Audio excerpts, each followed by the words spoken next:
Matane mamata alia ile tule uotoa Samoa te ufatu awane ito e tolofia me whakatua tua ile atua Samoa uotasi wai uole tau sinionga wai loa foi auro ile afi manu ia whaai fo maila le atua e se i tau taima Sao Samoa le sa fautele atu nei ile tai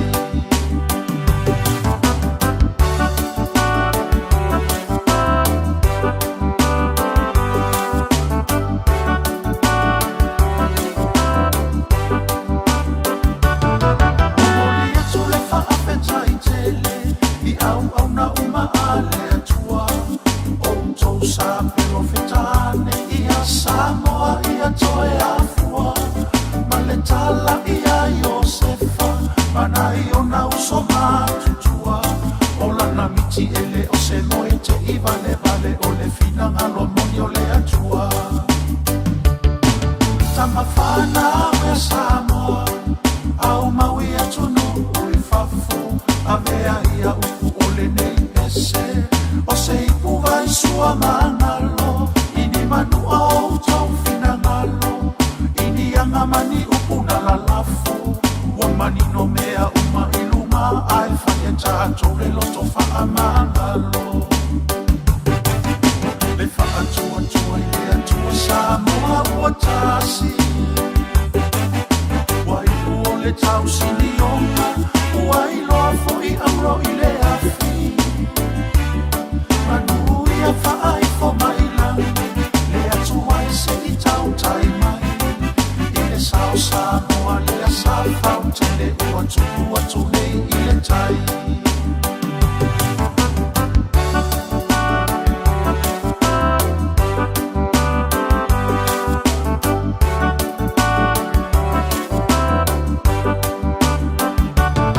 Mamanu ole atu no ula untele Ole anganga o ile nei ese Ua tato furi tua nei Ua wafai mo tato whangalele O ao tato fetua tua nai O sau nei malamana tatali Toe fusi ele fawo malo Mo Samoa malona lumanai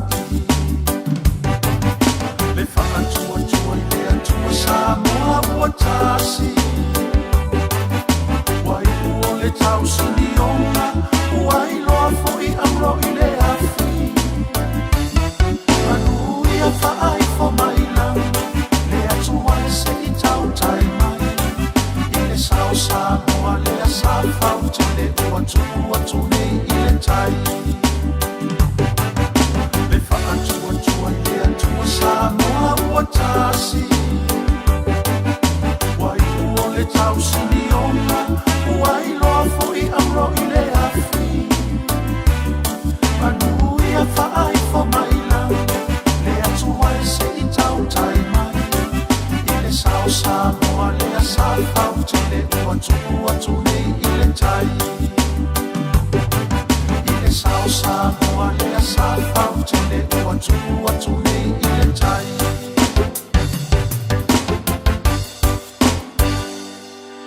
Ua na o le Radio Samoa se furulima iwa toru a mo e tautuaina o e ilangu ngana fitu aso le vai aso.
o le Radio Samoa se furulima iwa toru a mo e tautuaina o e ilaungangana fitu aso le vai aso.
Muira tangata e le sabani ne pitpilinga e amioleang. E le tu fo yo ia i le ala o e angsala. E le no popo i le no fo o e tau emu. Ai nau o ia i le tūla fono reri. E maa pau fo yo ia i lan tūla fono i le ao a toa ma le pō. O ia fo ia whapei o le la au o tuto i taptapane o vai tapu. E fua mai o na fua i o na lava tau. E lea tauru fo i o na lau. E manuia fo i mea uma nā te whaia. Lea tua mama nai. O e lava o lea tua ma le mamau e o i le wha mamau. O e lava o lea tua e malia ai o mātou mana o i mele lei o malama. Au noa lava malau fio e soi fua maola lau whanau. E lea i se whaiva e manuia. E la ngona lea nganga bibi i ma lea nganga whaapatai. E au lava na mātou whaafoi o lau vi inga. O mea sili we saunia. A mātou tō mānatu. Tōna iatu le nāwa yaso mōna lava singa. Ia e maise o tāpua inga i lau fio. Mātou te leilone me te tupu i le aso, ma le aso. Pea lava sa tālolo ai, ma mātou ngārunu e ai, o tofi o tangata wa e wala awai, o uta manetai, le uru fafo ma le uru fale, le atua o manuia mea uma i lofa atasi mai. Hawa iere tangata o lo e manatu mai ai, e whamaoni lo walofa, o ana nafi ma le so e o lava le ngata anga. Whaapatai lau whamano longa ina yo mātou tu āsin sina, le ato lo mātou atu nuu, lau o whainga nuenga pa ia, e o lava se o au pito i titi, a o mai taimi e tau tewa le so i fua mle ola, o me e whetu leni mai, a o loa lofa e la ngona ile pa i mai, o lau wha mawhanawhana, o lau wha mai senga, la ngona ele whaatau waa ma mātou a mātou a lobi inga whamalo whaafetai e te tausi to tono maota malawa le uru whafo ma le uru whale o ala e uia o nai whanau ia o onga e awali tia lava mea uma i lo whaatasi mai whaafetai te mao ainga whaasoa le tino le ola whaale nganga ma lia o mātou loto ia e maise o le soi fuotu loi Nei o mātou tua āre a tōle tunu o la mātou wola, mau o la mātou mālosi, mātou te au nai mo o e malo lava pina ngalo,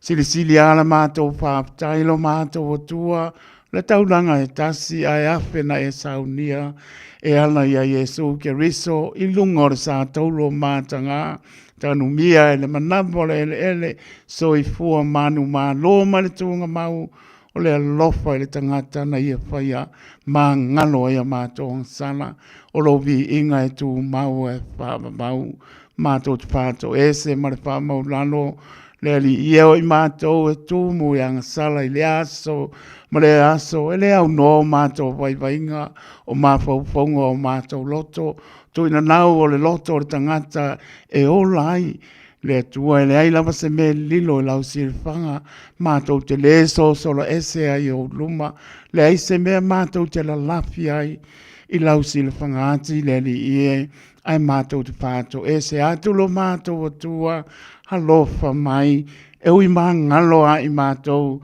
i le toto pa i o ke riso mā ngalo ai a mātou ang sala mātou te tālo le li ie o ai lava o māftia ma pōpua ngātia tu e whao le nei lalo langi o atu no uvevesi Samoa na lua le atu Pasifika o atu no uma manetu no ua mātou no nofo ai le li ie mana tua pe le mātou tatalo ia iai le lofa o lau fio mātou tatalo po le netu no ia iai le manuia o lau fio talo la singa malo longa o fea ngai e fo i maro atu no na yo mātou tu asi na sina le atoro mātou atu no le nei aso anga le lei o elo mātou tua wha paolo a o lofa lo lātou uru whāfo ma le uru whane pia lava e anga i ai fuanga le tangata malana e whai ia iai le manu o lau fio le nei aso whamni ai moto malawa i tāpua inga le mamanu le atu no le au whainga le venga to tofia lau fio ia iai lo wanga le lei tu maulau whau unga ia i lātou fola mata la i lo fina ngalo a wani a nganga mo o e malau malo o le mātou ta tālo lele ni ia lofa mai o alamani porklame le o iai lo mātou i loa e whare le iai le mātou tautua ino le atunu u le ni ie e whaia lo fina ngalo e aua ia i mātou o le mātou ta tālo le alatu le suapa pele o Yesu Keriso le ali i whaola wa mātou wole ma bāna aua tuai nei. Amen. Yeah.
petai le atua tātou le tūlai. Ono se mea lau whaponga, tātou talai vai whanua winatu le ngana Peretania.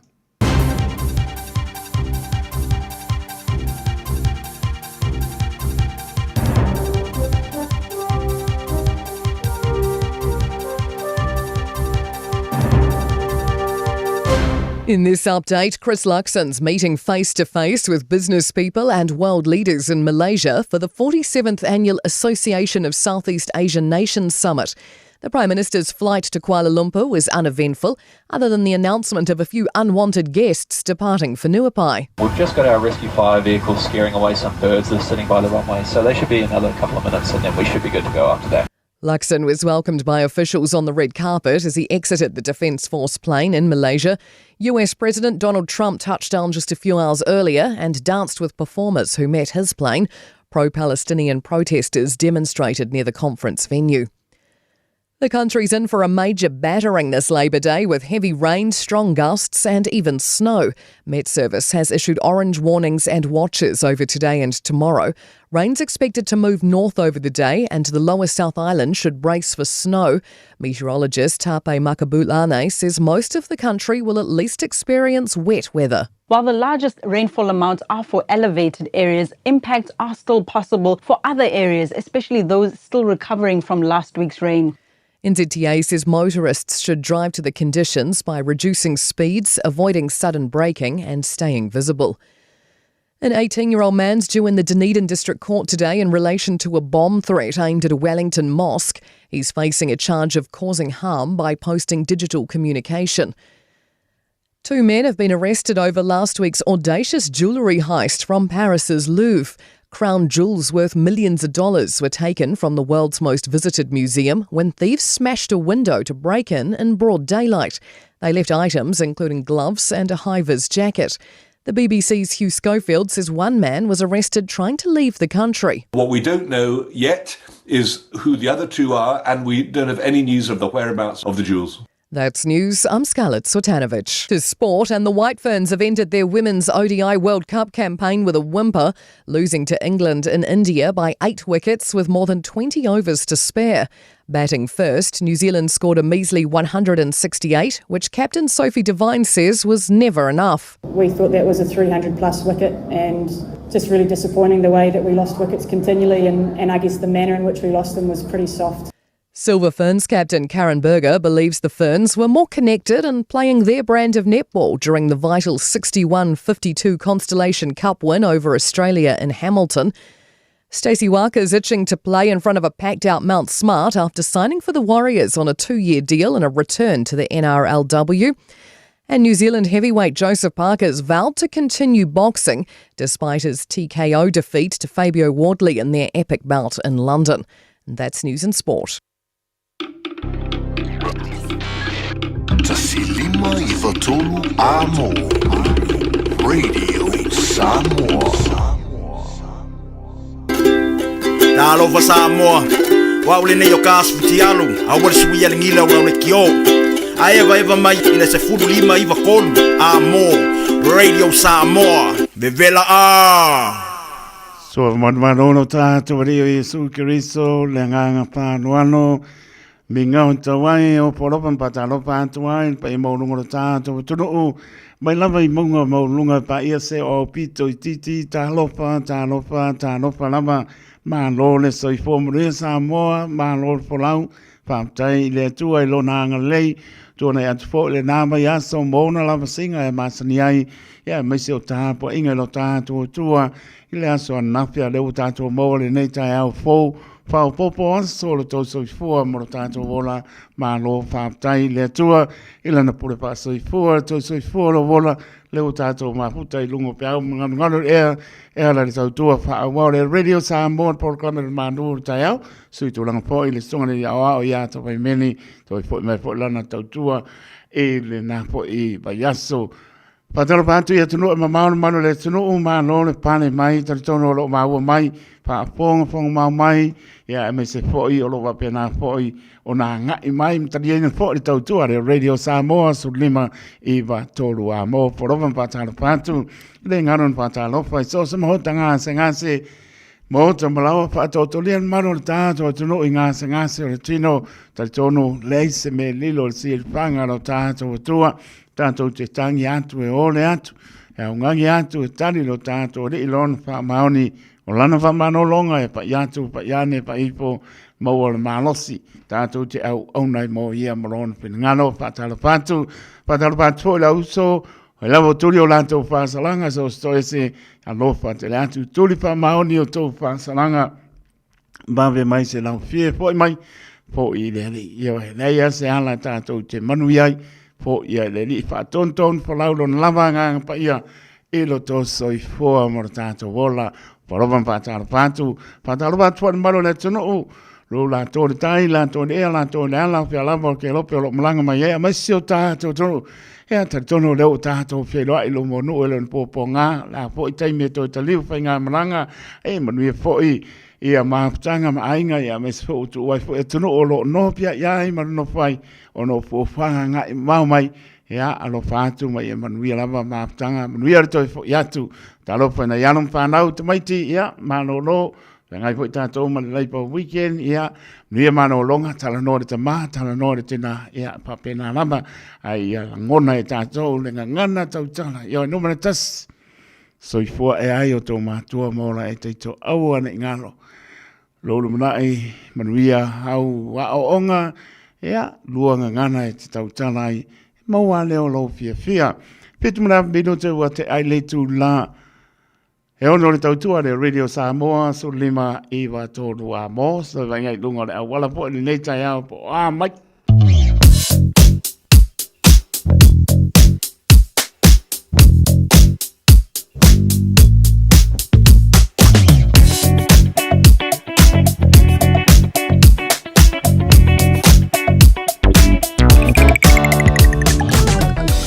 Te lai tu le lau papa hea ma neia lava le ma mai o traffic mai tai David Boda ngai pe Boda mai ta kapuna e ora mo ma ngaia ka ore sta vale nunga le wana le u fia ngai mano long po le tunu ya mai se o ba ya fo le fali tonu mai po le tau pa fo nai chi munga ya le lava pe mai mai au pa ni ngai dunga le lau papa ma ngai flow mai traffic sa venga voi pe ke ngai one wa road ngai dunga le lau papa ia le lava tanga i man lamba dunga la wala pa wa nga i mai to fo i me nga tau langa o sa inga tau langa Victoria Park nga i dunga la lau papa ia nai ma nai al floor truck se va nga la to po saka al casino oops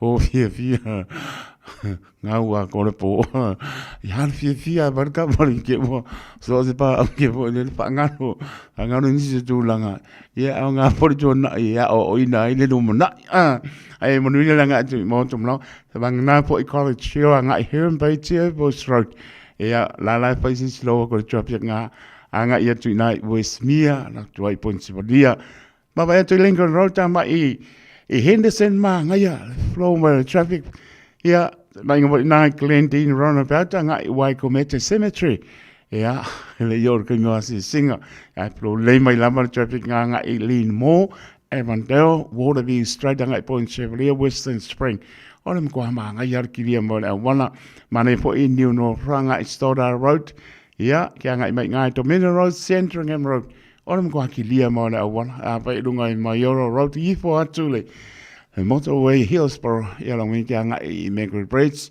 ia nga ko i le po de pikil ba nga ko mai o se vai nga mai kai le taulanga Simon Street Kai Babas New Market Manuka Road nga ia to Rainbow Road ko flow le ia traffic ko ki lia lunga la wala au se ti al Malu tai Taeao ia pe mari o mai mo te malawa se vai nga mai fo ia nga i Greenland roundabout, so we fought Ellerslie Highway, down to Wellington Highway, Silver Park, ngā lama ki lia. Ele ngā lawa po e kuang kalangi, ngai mano loka ko long weekend, Labour weekend. Ia le lama pe maria mai dunga moto vea mai mako i South Auckland, ka ngu mai loa, ia o ngā. Ia manuia fo whanga le nei aso, pe maruo ko pe ngi aso, a mano lo, saunga le mua, ia o le ka po ai moto malo.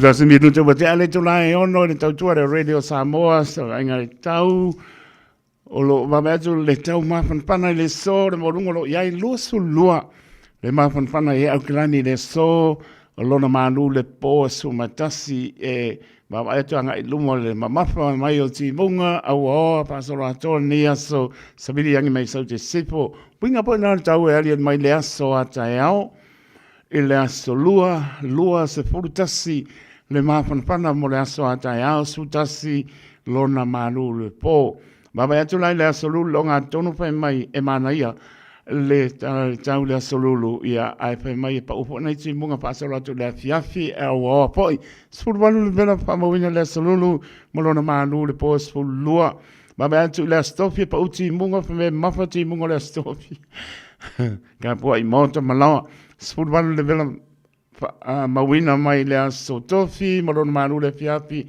e se fulu manitasi o se vainga si o tātou tunu whatala pātu le mano tātou tunu Samoa na lua wheo maua mai le tautua le Radio Samoa lai mama atsori pāpāpai tiri emo le wila lua suriva le māwhanwhana mai si o tātou tunu i Samoa ea malona Malu le fiafi e lua su lima e manatua lau talo o se vainga e apno pātolo o pa mawha mai ti munga e o ma ire e o pani o ma lungo le awa lau papa e o le ise timu se vainga pare nā wai kato roto roa matao po taranaki anga atu i no utuutua o se e pa ia lava pito lalo sa anen kalai stete mona no utuutua ole mkua maanga i al Malu lau pa mai lau iei ia a fe me pa o ngai ki mua skami o luma ia le lava le ta pena pena ia mata i tu po fea ngai ia ona fa ia leo por kala me fanga solo mai fa fonga mai tau tua le Radio Samoa su lima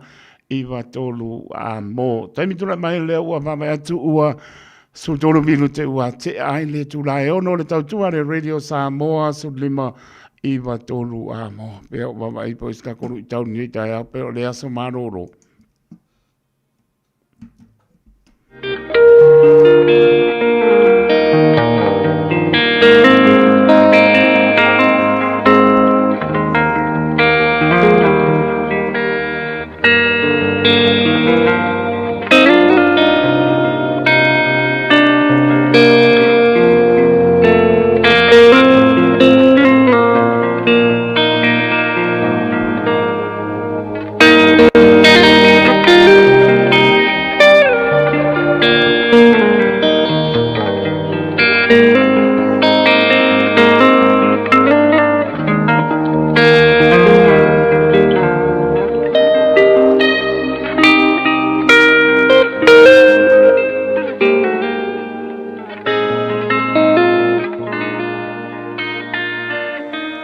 Tau mo le aso o oe la lea.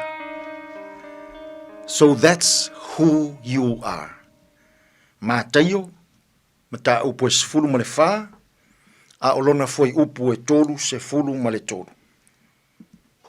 Ona o mai ai lea o e nai le vaa. Ua ifo mai I a te ia. Ua wha pea mai. E moni lava. O oe, o le alo, o le atua. O oe la lea. So that's who you are. Tu sili le tele o tangata. Poi ea le nei tangata o Yesu. E moni o le tama Nasareta. O ona mātua o le kāmuta. Iosefa ma Maria. A o mea wana whaia. Ua sāwa vali pipili. Ua pupula tā waso. Ua mamale pela. Tutuli te moni. Toi wha mangalo I yangasala. Whai mai nisi tangata. Pe ia o mose lea ua tohe ola mai. Whai mai nisi.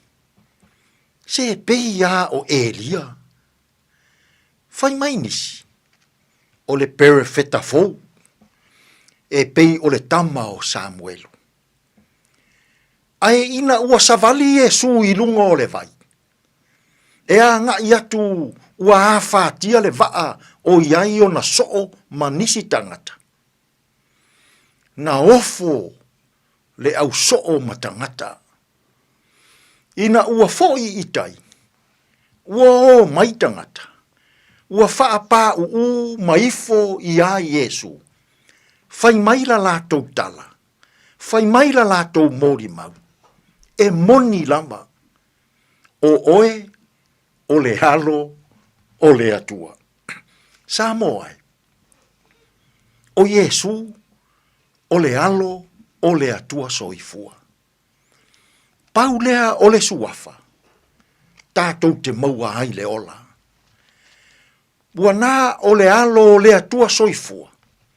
E manuia ai lau whai ngā mālo. E manuia ai lau e kā lesia. E manuia ai lau nuu malau wafio anga. E manuia ai lau ainga. Paule o le suafa. Na te whaamalo lo i o mai. Paule o le suafa. Na te tuli ese te moni ua ia te oe. Paule o le suafa. E fealo fani ai Samoa. Paule o le suafa. Na te au maia le file mu moni mo tātou. Samoa o Yesu o le alo o le atua soifua. O lona suafa lea.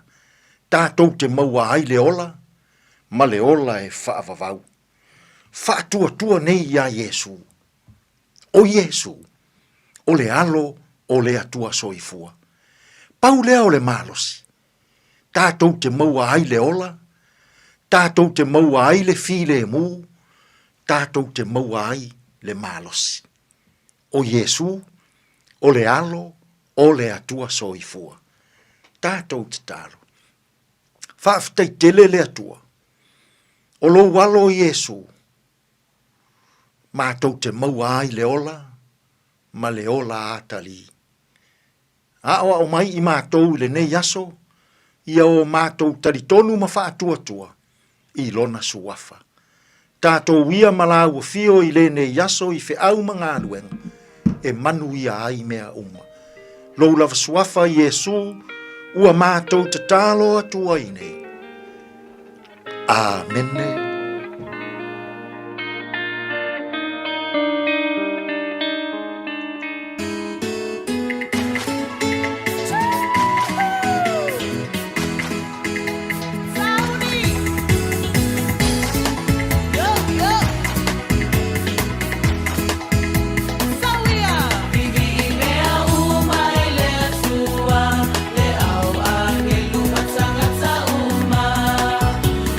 Sana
Stay for my everlasting praise. Yo e vivi me umai le tua.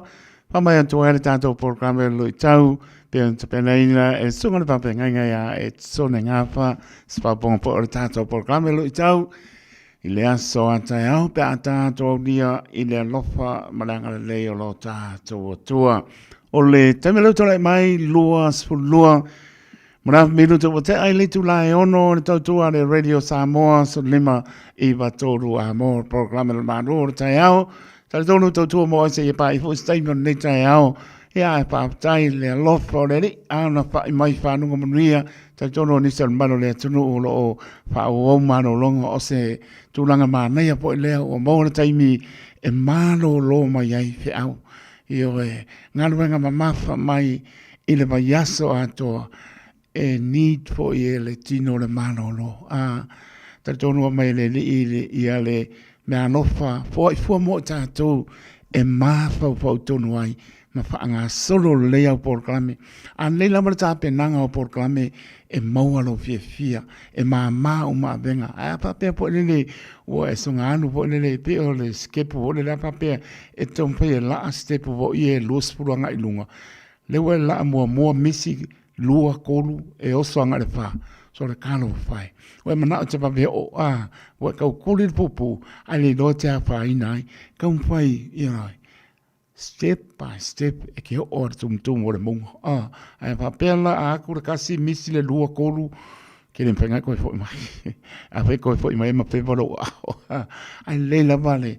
Tā pena pile mo ma pau pile mo le fa maoni o le lofo le li le o tātou mo le baspo tau matel ete pe tō maniana tātou po launga pe ngai tātou ma ngā nuenga ia e maise o le tāpo ina mau i tō asin sina le a tō le tātou tano le au whenga nuenga te topi tā pena launga le asa nafi tari tonu anu ma le mana le o po le li sa tupi tau whao tau mawhapa le nganga i le aso anapi tātou fia ta ape male fia whaatu moina i tātou i le tumu ato toa mai le toa ma whanga ina o le tau soifua ma le ola o taito i tau mawhapa le nganga ioe ia ngai makapo i lea pia ngai lo ma tau mawhapa le tino pāringi ai ula le so ngāru le ako ioe wa so ngāru lo le ako ia e ro fo kuku ai le lama ma fau de lei pa nga solo o programa ia le tatou mo man nei Taeao o lama na mama ia tu le awa mai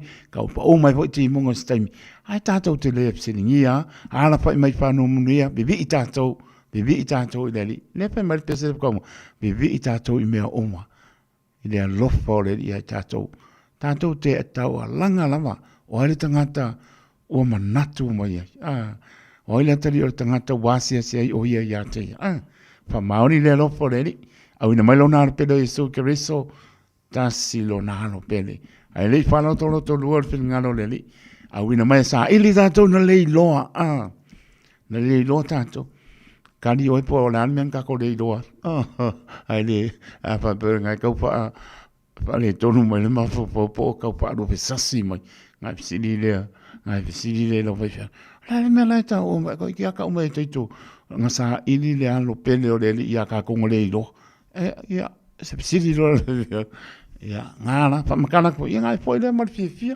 ai mana tua le o le lofo le ia so ia toi pata lo fa toi taito le wa los loro minuto te ele tu la ono ile tautua fa wa le Radio Samoa su lima iva toru a mor por camel manor Taeao sui tu langa sumele ia tabai meni ia marona wa tonu au dia so Taeao ia la toi foi mai foi ia tuanga ia mano lo mano ko pinga nga o warngi forke le ngo e mai Yesu wa le si e alo lo nga o le ai nga lo ia Yesu na nga le tau to roina oi ia so malama panga solo tanto proclame te lo tanto proclame le fata auto alaman proclame dunga na sini va ai e au ona ia panga solo ia musika so filo lama si ia ku nga roi le ke le o kan ai mau wa musika ia se roi po le nei Taeao ia fai lama ia sumorko pai mana ia asumorko ko laisa ia olm ko manga ia o so laisa olm ko mai ai si mai lo la le Parifikano male soi o fai la sing mafa pa sing mafa kai au ya pa nga solo ta to programe pa tala ba che la to lunga la pio poringa ia foi pa alu male ainga manola ma pa tai ma mai tasi ya mailo ya manola mo lo ma puta mai ya wai aloha o wola ele o ina ie ke le yo ya wai hapia ne ro ina per hapa sa fa ye lo le supo nga e kausami le supo nga per hapa e ku dunga e ro ka me lo le me la pa pese u longa ke lu va sanga pa koi foi pa o yai poao tu pola o a man ka ya ya ma no la ma pa tai pa po wina tanielu ma le ainga ro eva mai o tara alo taniatu tau tua Floyd Robertson ma le ainga ma no la ma pa tai ya Jean Collins Purcell ya ma no lo eva mai Seattle Tacoma Washington ya America manuia to sa pati manuia le sa to o mo le lot le po o ma mako ka po inga ngafi io na wasao to ina America lo patele atu ya padal bat fo ya raiso sifa malainga lo mabuta mai cleanliness GI ke lea swingo GI o ina cleanliness ya so ya ora ko e po le ko pa fo ya me ano fanga ya inga bo ya so sorry ole makoa ko nga ba o a ko le sipi ko ngu ala ko nga clean dowi ai ko e uia ko la ka mingi pe ia wa sa vali o LA i ngai cleanliness e sa wa Rachel ia pa ia kom pe mai sa manuia po le labor weekend pa tai u tita mo sili ia lo patleatu ia ai mas foi ka lo pa tina ia la nga upu to muli ma le inga lo patleatu la tai me ko fo ia Australia la nga upu to muli ia pa mlia le li ia papena po ia ma ai tino papa ia male ainga lo patele atu ma lo ma mai mia ma lo longa le Taeao papena po ia Alisa po lima ia lo ma puta mai North Shore ile lai tu le ala lau papa ngo fa ia ko vo le ia longo i pule a mai se pese ngai a makai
Find your thing at Unitech. We'll give you all the support you need to succeed so you can find a career.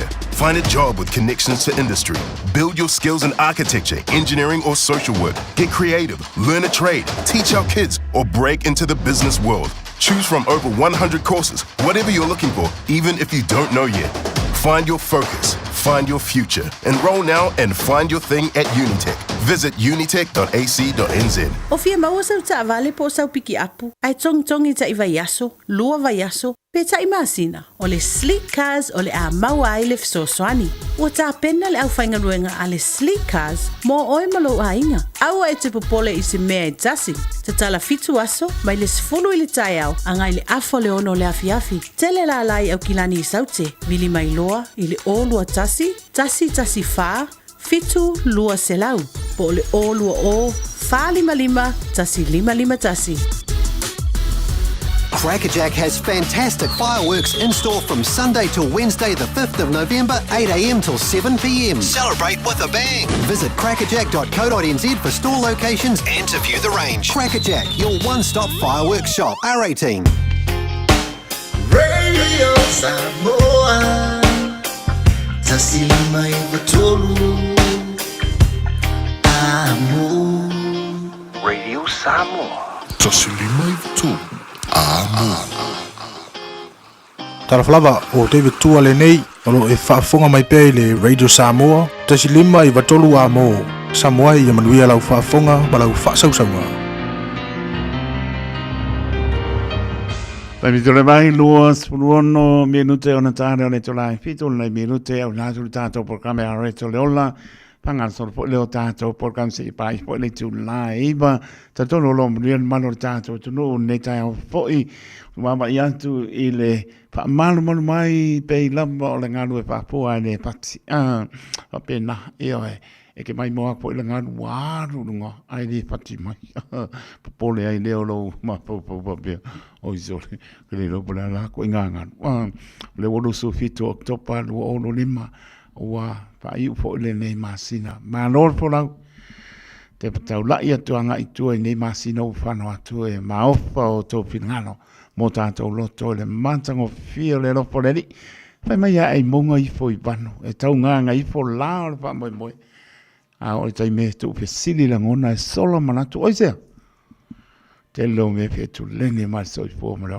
ai ale nei la vale no foi lalo mana tu na tu le lofa fa maoni o le tu yo ne mo le ma pana i tato wa tato e pola fa atu e o pole tato ya sa le ya la ma tu langa o ya tato o le lalo langi le so i fo mo lai tato te pole la ya tu mau ano fa tu e fa maoni le lofa le e ma tu ama tango fia o por me panga solo ma vai tu le puso anga ngafia ia so ia pa pena la pa so se me la ta pena ia e kire ka penga po le mo lima sul paseng e ta pena le se la paseng ia le pa pe pa accessi o i se ta po e pe ka ngal pa maloa po ia lope soli ai ia po le sunga ia Joseph pa ka o le fa mo ia ina lanta longa nafi ia ana e amo po le ia isi au nga pusunga pe mor ka mai ki ka fa vale lenga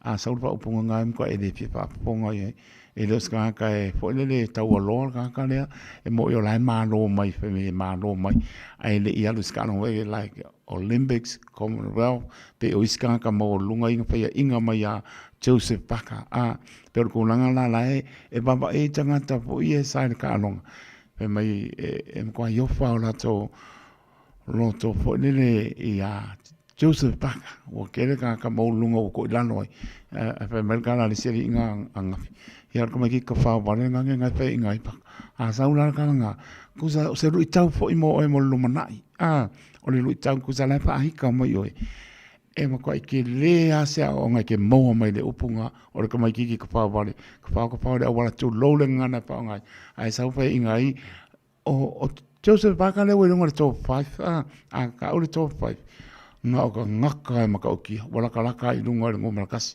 ia le wanga i numero tasi ia Joseph Paka Wa le fa mo fa pe anga malo e alu sa po suma ia la po ikele ia mana tuor por kiki lava so se mea lava por kiki a me uma ka mpai a turo ia ngana pa ngai ka u ese anga i Pasifika e muso a kula i mas Pasifika e po ia o se ka kia po nga au sia po i e sunga ia David Tua tulo po i ona suafa ionga suafa makai David Tua nga o le topo la langi au paua e le ifa mnuiaina mai i le topo la langi lenga pa i mai o se heavyweight maka ukia le mai moa la langi David Tua e kana pa soropiko fo i o le kampinga mai ia ngaru le Commonwealth ia pingi apa mea mai o i ngālanga sawa i loa lui tau e lorong soi fua kau ngaru i fafo ke lo mea ngā tauasa mai fo i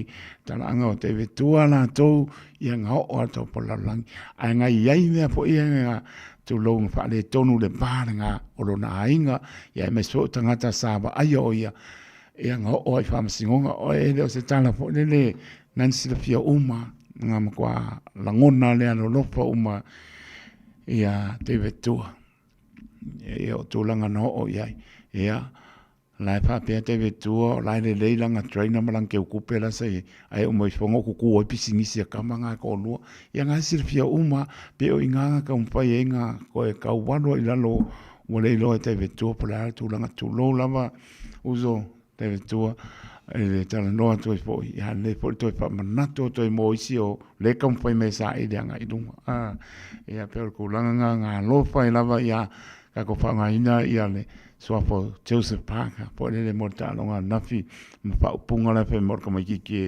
e le aingianga po le pe se ka le tau loa se tūlanga papai ngo pienga le pe mai ska or ko mai ki ka fa vale sa pe inga top 5 pe o se lu tanga mo lana kam pai le rematch pe pe manga o ile ile nga ka wan ko pai la rematch ale la le lope alu sa pe mo le mo o la puso mai music ia le mai music or ka ma lo mai o do ia le ngale la ale ko mai ki ka fa val wa mai le alu o ko nga mele ka ko so or ko mai ka fa val ia tu lang wa pe nai ai vai mo la no je si fa ai no na tangat ai ku sa umaga pe me ka umaga ma di wo ke riso ka ki ia ai vo idea ia ngam ko a fia umata to ele ta longa to Samoa batul fa malo e va kul fa malo ma fa tai Joseph Parker Lopez o ai fa tai lama pe me le upo le tunu ko ki maka le upenga wa se Taeao mo ko anu ko ka mfai e le unga ngana lang ngai ke lai ki ngai ai le pe ko fa ka usanga ngai ko ka mfai awana i fa bai wa ka ko o lo ko nga fa bai ya ngai ke le lo no ia manuia po fanga luna ia Lopez o le ai ia pa la war tu lango ia ngai fa ka mana ki kia pe ko ia le lo fali wala ko ia lo fali pa mai wa pa kong pa leng pa ka longa ngole o ka au fi fu ala ni kai ia malo sia Joseph Parker ia ka kia ia ele se ka ngol lo fali pianga ka kia la lo folo ia ai ia mungia le si fo fanga lo ngai Joseph Parker ia tato fia uma a me fa maroma fa tai ia lom fa na fo le tsu tau vina tau se ngai fo i marta longa ai o ka ko uso fo ka lo ka wo uso ia ai uso mai tonga torsu fa le sko leono a wala ki ko e sko muli a fa ngwe le se ai o ngai ka ko uso mai tonga ka ke ave fo fa malo i nai tonga ka al fia o uso ia fa malo fa tal to Samoa coach mo le peno auto ia fa malo o le nga la anu ka ko ka un pai tu pa tasi anu va o le si o me ka ki i va se furumi ngo ke fia kula i va se furumi ngo ke ongo se furu mar ko se furu i va furu lo ngai ko la ma le afa le nga ka fia ka lo nga poso mai Brisbane pa mai e mo le wila pa ki o mi ke le ke mi nga ka fia ka lo ngai Brisbane po e ko la ma le afa lenga ka fia ka lo nga po ane ko pa tonu wina ia nga sa so ko so Samoa ia well done to Samoa ma to fa maroma fa tai ta to no e me so la fenga to fi ma no fo la ta po inga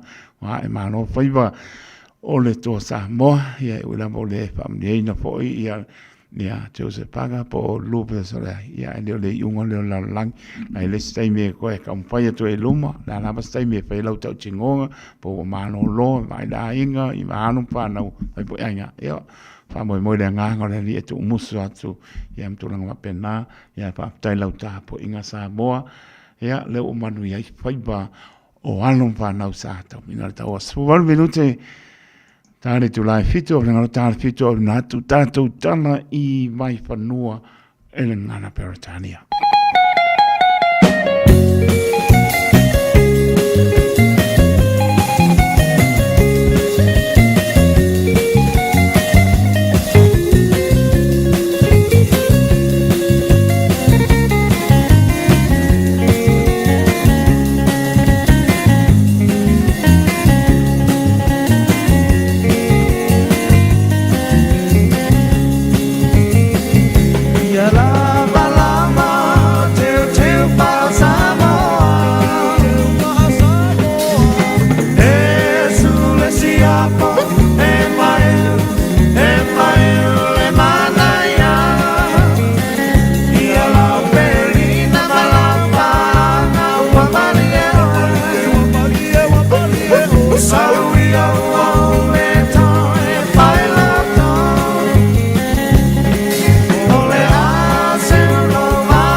We gotta stay till I die. I gotta stay till I die.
been tied, but you are the living word there now.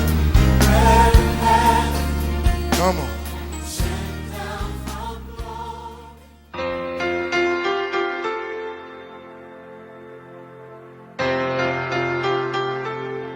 So I fua manuia le tatou tunu i le amatanga o le leva yaso te fifia foi whawhiwa i te oe whai foi o na whasotai mai le tatou polkalame masali o le a reto leola o le tusi ke neses fulvalu whai upe lua e whapea ua tepa e foi a per amo ua iloa atu o lo tutu mai i a te ia te ngate to tonu na ia mo e atu ai lea i whai tuto o lo na whale ie e whawhetai i a te ilatou ua i foto ele o ia te ilatou.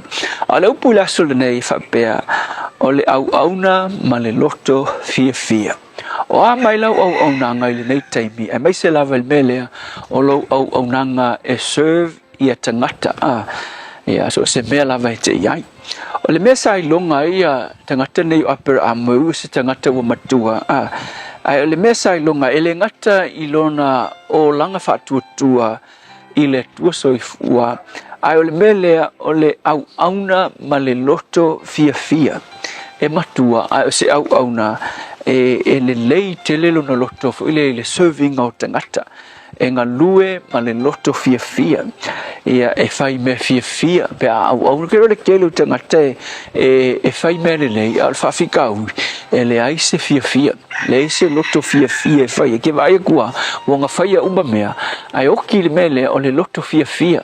Mata fia e o apele amola le fa pena fe mai tala tu spa ia ina ua iloa ko apele amo ia tangata le ku mai lu molo na fale fe mai ona halu la ko le apele amo ele ngata ngalaku a fa feiloa i tangata ua tawa nau tangata o mai lo na fale ma ai fe mai ua ifo o ia te ilatou o le tuainga attitude po le tuainga winga lea keilo e makua mo mia la wit tonu le tatu tunu ui me fo yo au nanga i tangata fale tali malo matanga luenga ia o company o ofisa me fo le e ke fekaya ia i matangata o le mata alia mata fia ia male winga fa alo e ona e makua mo mia tele i nei vai tau ia o le me fo le o faingo kulisi fo ia o lo fai fo i tau vanga tunu e tau va po ile tunu ele lei kele la ko mele o le au nanga fa le tangata mo mia tangata e lau mata fia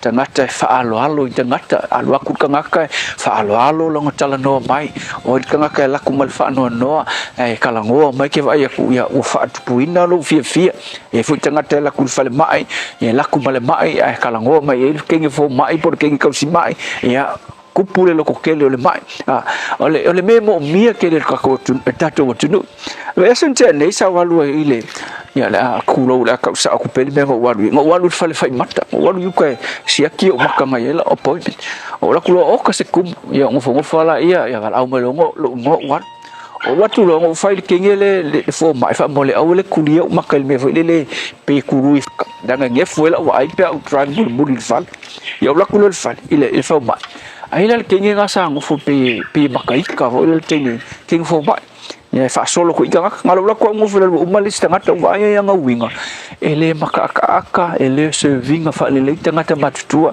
ya la ko fo ma ngo fo la nga sa wan maka inga kangol menga kiri lo pra menen kango fa ya ke fo le mak o fa dan menga mai le ko fo mak mo me so ele pressure pi ava vau me fo ya o mo sa ya la ya ko ko mak o walu le vai fo mai malo ma fa e mo mia so angi sia fine de ya uma mai long sia ki maka usau lo fai lo i vai e ke mo mia nga e ke kalia la ufa kuang mai ya pi malor ke ngi vai masinga fa kuang ya ki ola fingi ola au nanga ele professional mako au nga fa pe professional ka ngaka e loa e le va matanga tamatutua o fa ko le melenga e ka ngo fosi mele o maka ke le lo polea o le me ka ngo fa pe mai tama e o le mele la fa ya ko le me su ele pressure le maka awa o ule fefe pola le me ola e fanga mai lo mak o le o ke fa ku ku ya ke oi wa le fengo va il faingo isi nei tanga tamatu ele ole au wala ngai fa ile au nanga fa bala malamba bo mo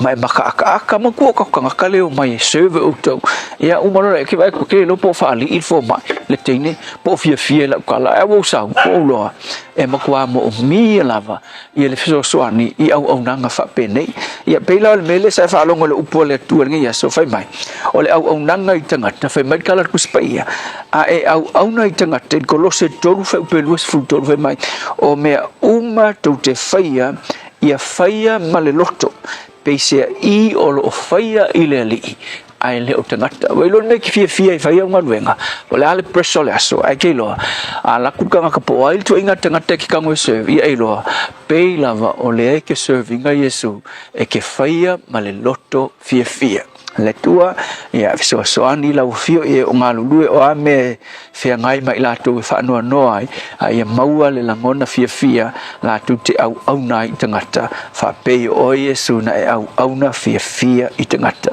fa fta Yesu amen.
pongmani hallelujah was September tau, pa mai atuai. Le tātou programe a reto le ola, penta penela pasta na faele, spapong po nei programe le aso a Taeao, pe a tātou dia i le alofa, maleanga le leo lo tātou atua. E maua le maulusi angai mea ai tau mafa, i oe, mo oe malau a inga. A wai le whai tau wafe o tangata anu au kilangi, o lātou i oe atu, i le whaonga ina o le tosu wafe o tone o mea ai totoe. Mea ai e le toe whaonga ina, e maua ai sa maulusi anga fau ma le mama, maua ai le elitise, i mauta malawa. Awa la te toe la fo i asa mea tasi. All Together Auckland, Tamaki, Turuki. O le Casa Beds and Appliances, o le tali o umanaonga, i o loe whaatotonga ilo mauta, ini tau le lei, toe anangata, e mawai moenga ngao si tutono New Zealand, whaapea se tino fōa le potumalo lo, lau ai manofoa, TV, la au pese, usa aisa, masini tā lava, telefoni fe aveai, maisi. A whiu ane loa i le whawhituwha Great North Road o tau, po le tolo fituiva Great North Road i Henderson, le Casa Beds and Appliances, telefoni o valu se lau, lua, 5 o valu se lau, lua, 5 whāwara. Mātau te whaia ni fo aroi le aso lava e te whio mai ai i le Shine Dental, ai e iai inga whāpitoa. Mātau te salia le Afterpay, Zip, Q Cards, whāpea Wins Quotes i le Shine Dental. E whaia fua whātalanoanga ma le ACC i le Shine Dental. Le aise tongi mo whanau i le bao le se furulua i le se furuwalu tusanga i le Shine Dental. Talanoa mai le tongi ina o le whainga o nipo i whaonga ai le Zip, Smile Now, Pay Later. Le aise tului i le Shine Dental. A whio mai le 5 Great South Road, manukau pe wala aule lua fitu ono whawha. Lua fitu ono whawha mo le Shine Dental. Ua na o le Radio Samoa se furulima iwa toru a mo e tautuaina oe i laungangana fitu aso le vai aso. Talo fa Samoa, wa ule ne yo kasputi alu, awal suia le ngila ula le kio. A eva mai ina se furulima iwa kolu a mo Radio Samoa. Bevela a.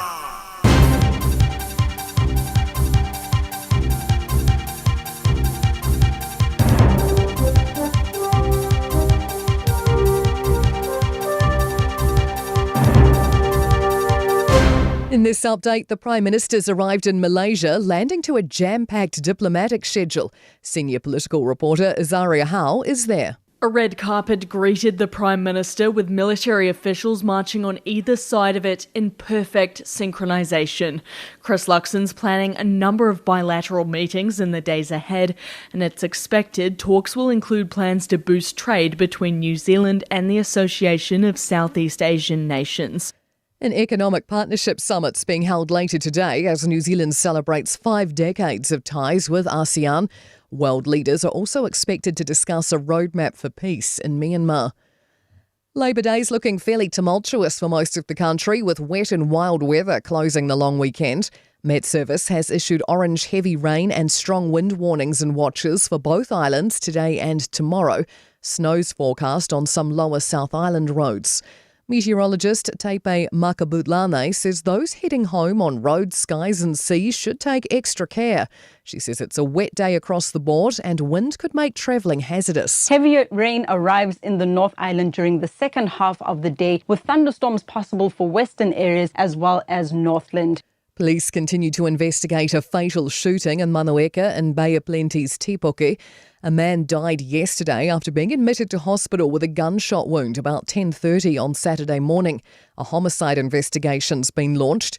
Police are asking for information or dashcam or CCTV footage from the area between 10 and 11 on Saturday morning. And a push for greater awareness of fetal alcohol spectrum disorder in our bottle stores and bars. Advocacy group FASD Cans calling for pregnancy warning signs to be displayed on the walls of all licensed premises, not just on alcoholic drinks. It says up to 3,000 babies are born with FASD each year. Chair Lee Henderson says the US and Canada have already made this change. That's news. I'm Scarlett Swetanovic. To sport, and England cricket captain Harry Brooks warned the Black Caps not to be complacent with their new ball bowling. Zach Folkes and Matt Henry reduced the tourists to 10 for 4 to set up a 4-wicket win in the first ODI in Mount Maunganui. Brooke, who belted an incredible 135, reckons his top order should put the New Zealand bowlers under more pressure. The question I would ask is, couldn't we probably go a little bit harder? I think so. I think we can try and look to knock them off their lengths a little bit more and capitalise on their slightly off balls. The White Ferns women's ODI World Cup campaigns fizzled out, ending with a heavy 8-wicket loss to England in India. And Samoa's booked a Pacific Championships final berth after thumping Tonga 34-6 in Brisbane, despite a lightning storm forcing the teams into the sheds for 95 minutes. And that's news and sport. Taeao for Samoa. Wauline yo Taeao. Awal suya ngila wala kio. Eva mai ina se fudu lima iva kolu. Amo Radio Samoa. Vevela a.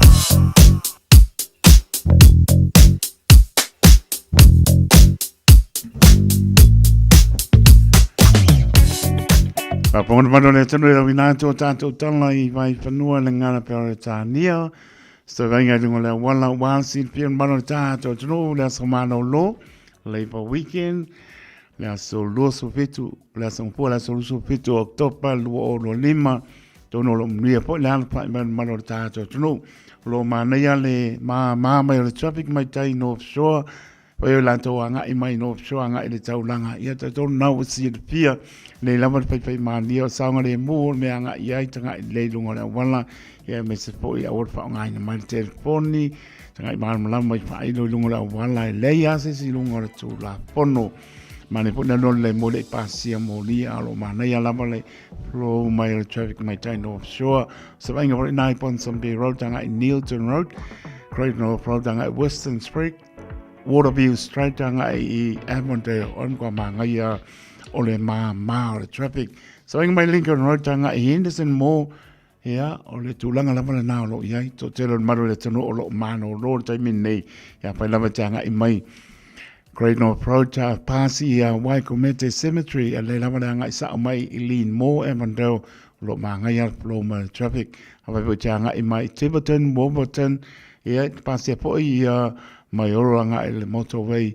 I mangele on to manga ia flow ma traffic long or motorway nga I Mingle Bridge ia pai mani awala mani se tiel maru o Taeao ar sangale mo me taua sabinga mai tai le City Simon Street nga I kai babas New Market Manukau Road nga I towards Queenstown long winga we mo o neanga long winga tanga ia tu ele wafunga o nanga ia kasia le nga ko mai ai pe ia la ko fo I muli fongua ia le lava pai mani e o umalava I la no le WhatsApp o le upore skamano ia pai po tanga tu Rimwell Road I Tolkien Road tanga I Pamioa olam ko manga ia lama Ellerslie Highway Mount Wellington Highway ole sol alam ko manga si bangana Silver Park ia nga po ka pa ko lunga ka pa ka nga inga ai le talaina na peken saving ai fais kwang tai pale le so ia more set film maro ta to no sau ka ia nga si tanga ia ma to nei ia lo manga ia la pro mar traffic pai malia por clame ne aso le mano lo I mota mana ona ma kwa manga ia la se kia ka ko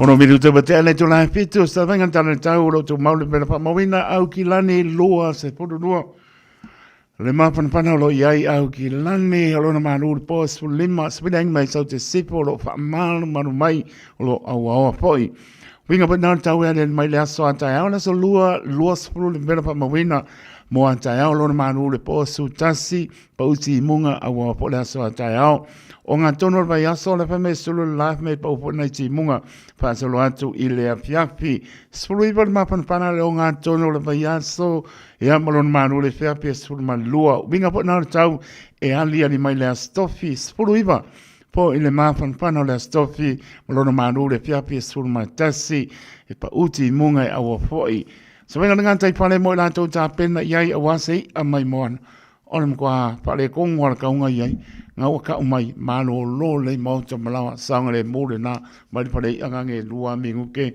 e a mai lo ko fai e lo ma o ka pe mai si sole taito e le o ka ingar ko sole e o le fe sole o ka la va ve fai mai sole e o ka uma i fingo korzon e ba ne fo le pa ponga malo ta to no e a le va va tu nga sai pale tono le ngata i whane le solua, stofia, so paraile. Wai pa ukara ye. Whane tonu tau, sa whane le whane, ia sanga le mumea umwa le mana ia, pautuanga le World Safety New Zealand, Maritime New Zealand, tanga renga le ACC. Ma vetu le tai sua au kilani, pe mai na sua le tai i le lua minute, le sulua le vabeao nei le Taeao. Ona toi sua le ole tai i le kuata i le tasi i le auri o le so. Tai sua o neanga su 5 minute te le lua le papeao le Taeao na le lan so le tai o neanga toi sua le ole tai le lua su 5 minute le tolu i le auri o le so.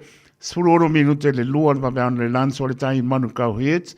Toi sua le ole tai le 1 minute te le lua i le afiafi o le so. Ma le tai sua i Morowai lua su 5 minute le lua i le vaveao le lanso le tai i Morowai, toi sua leo le tai i le tasi le minute le lua i le auri o le so. Toi patalopa si o tātou tono i Samoa o amai o tau.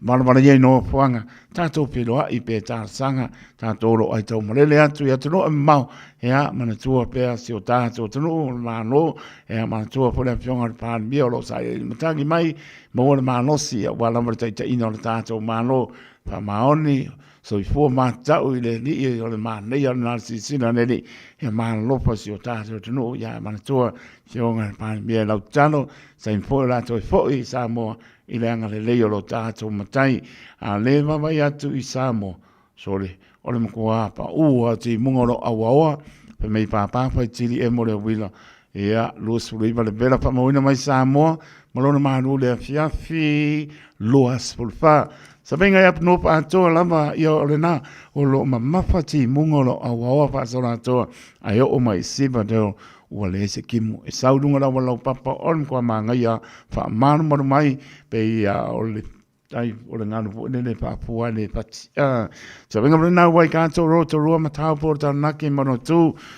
ia o le ko manga ia e le pa OCT lai fa manu le pa OCT se bang na la pe plenty fa so kin country kispo mos pe la mo Wellington pe me Emilia mo le no o ma ko te tone te sa le monga wani mata o le pa OCT alo fa manu mai ia lo awa fo ma to so e vor nanga inu tu ai se pa ia lava South Island Christchurch mo no tu ai ia pa OCT monga ai pe mai taito o umar manu lu hawa manu wa matou so venga nai lunga wala wa por ko panga solo so venga for tala de tau ia ai mes for nga tai fale la to ta pena ia a wase a mai mon si lava pui ia i lo le tong ti solo minuto male pale o te ele to live fitu tau tu ale radio Samoa so lima i va todo amo to fa tala pa taito pa ia mo lunga ta to no ia i le ana fa mai fa no manuia tato iai la song fua ia le fe ngai malo longa long mi kin le tato iai ia wana to ai fa ia lo fin ngano lo fa talina mai so fua mo lai taito e se le matango fielo ka pua i le mota malawa saunga le moi fo ia por kame ne so ia pu le o to fa talo fa to ia klan mono tu oi o tu no mamau ia lo fa taito ma lo la fo lau malo tato tu no le tato mai fo si ui ia ma fa unga fo le nei masina tato sama dia lo le masina sutasi spurua ia au lia tu le manuia i a lo fa lo tato tua fa dalvatu ia alisa fo lima ia lo mabuta mai no shore pa mai sa le taito kwa le an ka ba le fio i lunga wala ia oni se tia maru taito sa ngore mo mota malawa au le fa nga lau ke fongi aliso ia ka kia ilano kani mai ia se kari fane pepe mangele o mai ia America Samoa le moto fianga kano fai lo fatu pe me le fale kongo ka Christina tan basa mai merpone ma lo le va mai pe na po ia e te rei tau fai ia ma lo la vale ma puto mai Samoa ana va fonga e o ko Samoa anga ma mai mingo preach last week ia fa pengana ma io kuku amo ia manora ma fa tai to rate or fa io fa tu mo to ma ia lo va tu le fionga le au pepe Howard Walker ia manora ma fa tai ma mai ina o fionga manuia foi po panga nei aso fa vale le fua semi malainga ia manora ma fa tai a fa vale le fua semi malainga lo fa te la tu manuia foi po panga o le nei aso ma tato pese le tato va atu le think a minute au natu le ngana pere tania io e o le fitu kalo fai Richard Parker.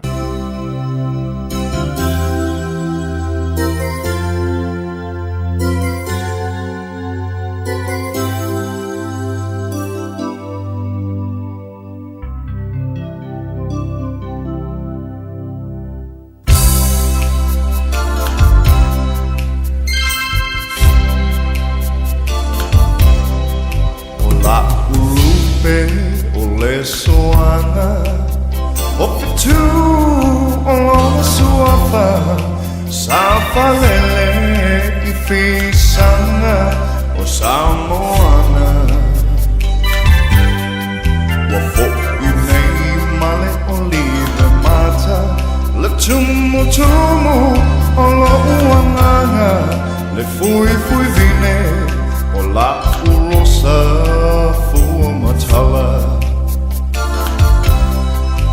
Emma eule keri sopoto Le fuina o awala roto Uoli uole vai o sina I lo loto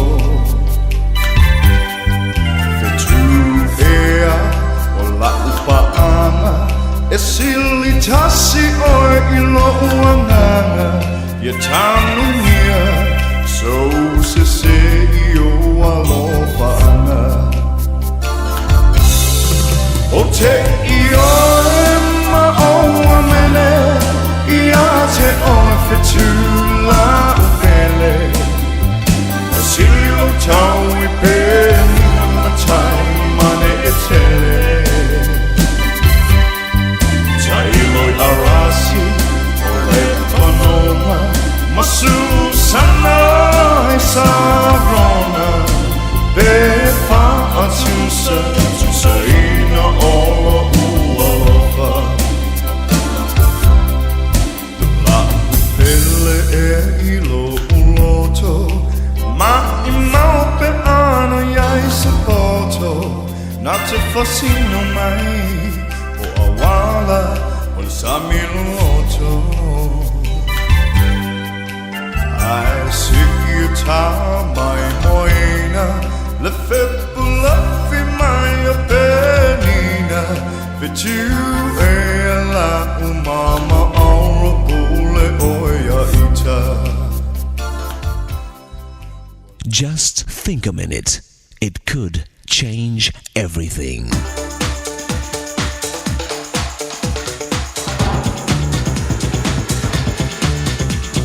Think a minute. When two wolves fight over a place and territory, they end their fight in a very unusual way.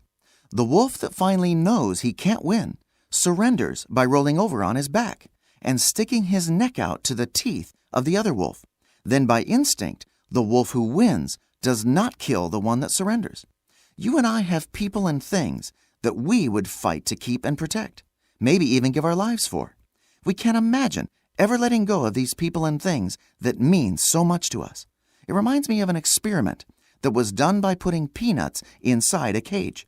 The door of the cage was very small, so that only a monkey's open, empty hand could fit through. When the monkey saw the peanuts inside the cage, it would reach through the small door to grab them. But then when it tried to pull its fistful of peanuts out the cage door, it couldn't. The only way for the monkey to free himself from the trap was to let go of the peanuts. But not one of the monkeys would let go of the peanuts they loved so much, so they just stayed trapped. So what is it you love most? For many of us, it's our family, or it might be your job and financial security, your house and possessions, or your health. Maybe it's your friends and good times you have with them. These are the things that are hardest for us to let go of. But you know, God doesn't want us to let go and completely leave these things. He wants us to give them to Him so He can take care of them. Remember, God gave you these things in the first place, and He can take better care of them than you can. You see, it's only when our hands are finally free from the trap of holding on to these things that we can take God's hand. It's only then you'll realize and enjoy the happiness you missed before. And the more you get to know your Maker and Father, the more you'll love and trust Him. You'll learn to trust Him no matter what happens. You'll trust Him when things are going well and when things don't go well. You know that God is in control and working it for your good and happiness.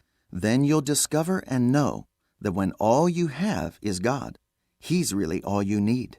Just think a minute. If you'd like a free CD of our top 40 programs, write to us on the internet at www.thinkaminute.com and catch us tomorrow at the same time when we stop and think a minute.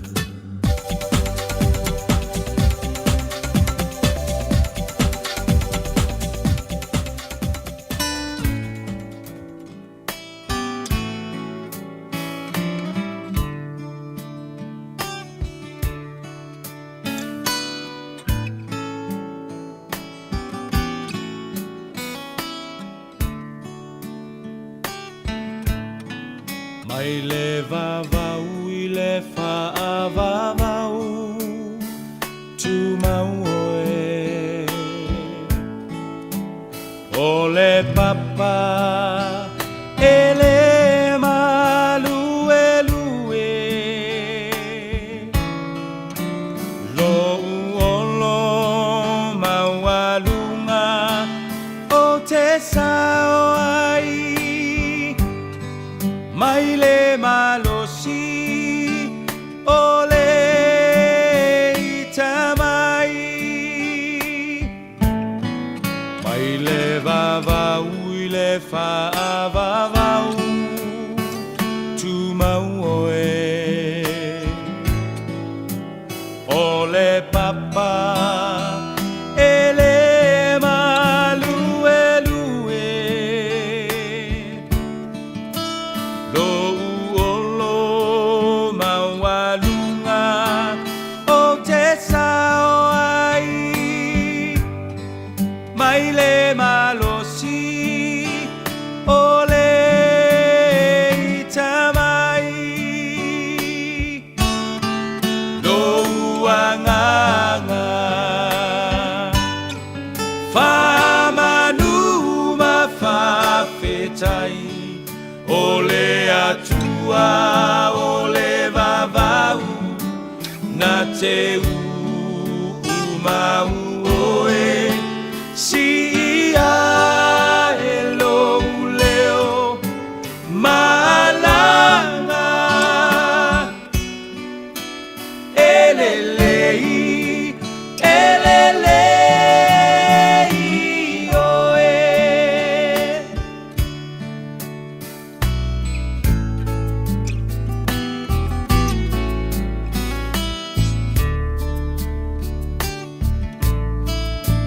Malulu e mea uma moa u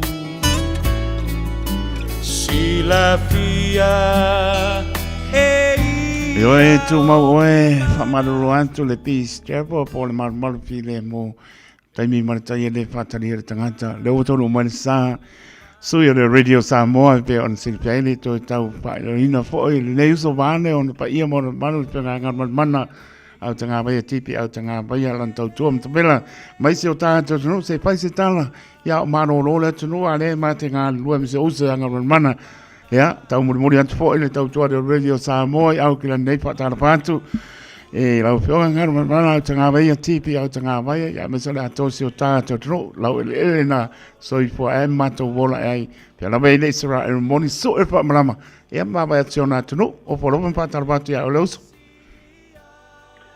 Ia, sai ko manuia teite o whaatara pātu le sunga kori nei Taeao le afua. Ia, pape kui si whaatara pa le tātu utino. Ia, amu ia u kou ngai ko ke malolo ni e so pua teto. Ngai ke papunga mai o kere o malolo. O ngi la be ku sa pa wa ka o ne la ba ka ke on la ia ka fu nga ye se manono e po ngi se ka un penga venga a tanga vai ia fa pena fo sta ma ko malo fo ma ko le sung fuole tona yo lo to tamaiti ia le fo fa wa nga renga tulanga masani e te lo tar fe nga ile ko wa so malo lo ia me se mingor ka ko to sa mo le mang malo na po ma nga ia yo lo fo le i ma wi ka fa nga i fo i alum fa na o ta tu tunu i ta lo ngai fa i pelenga ia me la ka pili ai ta o le wa ua ave le tosa amore ta po no fu ele tunu fai mo vai aso le tum ia ua fio mai ata moni leila mane sauroanga hausa vai ia o le lavo so la langi me so mai mo e po ina ti le ta no ngan po no le tau ia le lavo fa tau ina manino ia o mano e po isio ta to o po le tunu ta alo ata ma o le so ya pa lo mai po ta po inga mai sio ta no ta pa pio ke lo pe ya me se lava sio ta to no Samoa Israel no Samoa mo so tanga ua pa mo ai le malo Samoa ta to nunga pa ke siano tanga ve ya o le tulanga na wa ya tu le pelo inga fo ya le te ta el malo o ya ini sila fo i se inga to fiti ile fero inga fo le tamata I o le swimming star vai fa ko Israel ne na e mate watu na sa fa na solo ina ile Mot Samoa ile no fora o ia ile official tato consula ya tonu le fa ilonga ta ua leo le ia fo el finalo le pandemia le finga malo bo ia nei e pipi pesa mo ia Israel ia no telu nga fa cristiano la votato Israel le no le tu o la va fo ia tu la ngaleta tu te moni mo wina fo ile vata o Israel mo na malo tu o ia mesele I trato Palestina ya le mawato bai fo te o malo malana pule nga malo le Samoa ia e lango ia Israel bien na ia pio le ngal na ile le wa visi mai le vai na le ia le baba ia tu ia e o le ai pia tato no le tato o lo so fo mai fo o lo tu cristiano na o mai le la mosa ia le tato amatai le o mai le so moni lama yo tala o io isala elu la so te mala tua ia ida o ngasa fam tala mai isala elu mangu o isala elu tulangai fa pena fa peka ko isala elu e kurunga le lang ia ai walu ale o langa mar so I fuanga fo iwa mangi o por el lawa le male io o sawa ilu mala tama fo imma o ka ko ro ngi dai o isala elu pe wa ka ko ia la ai o e pe wa tato la o tato tanga malanga ia isala elu mo ilu uneika ko fa ka kuspa ia la ia ia ai e fa pena se nga la baba ia tu ia ile maule e tau avere te el malo malana pula nga malo Samoa ele alu esia I ala lango ia Israel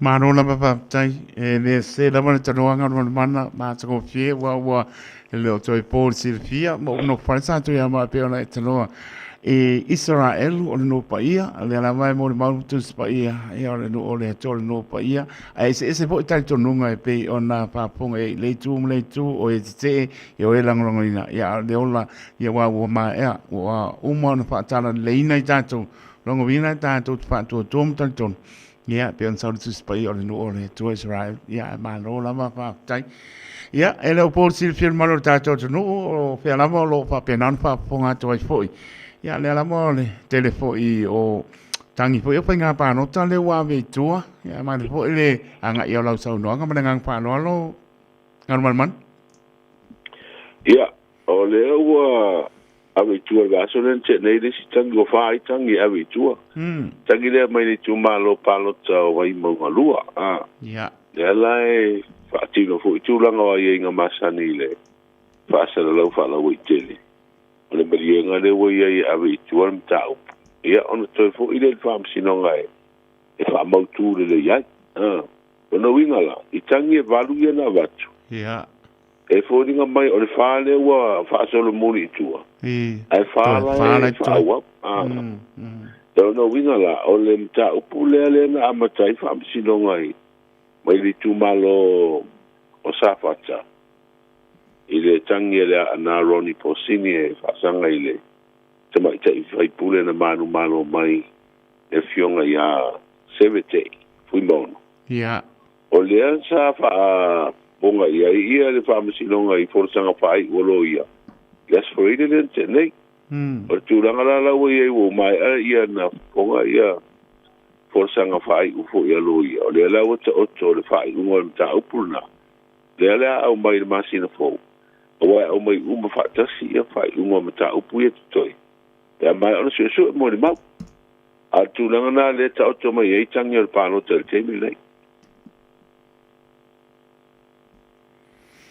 Malo pa tai o le wa sa no po mai e tano to nga uma ia le la wa mai mo ta dia lupe o Malu pe o sa no anga ia le si pa ne to po pe anga ia po ia so anga ma tele ia pa mo la mo le to la mo mia pe po na nga nai po to tele tu la ma le mi to ma me on sa pa ni ai ia le wa pa io po ile ma to sa mo ta tonu ta so pia uma na ko mo war skoa ngai ka ko so o mo ka no ngal man o fia o mo le ai to ia sa le le pa le ngai po ile le talo ke lo o le no te inga ho captain o le fia o ba tatu au ia o le mo sa I malo ia uma le ia pa lua o ngai mo se ai ia ai le antato mo wina il talo ia ko ia la ia ai lucky lo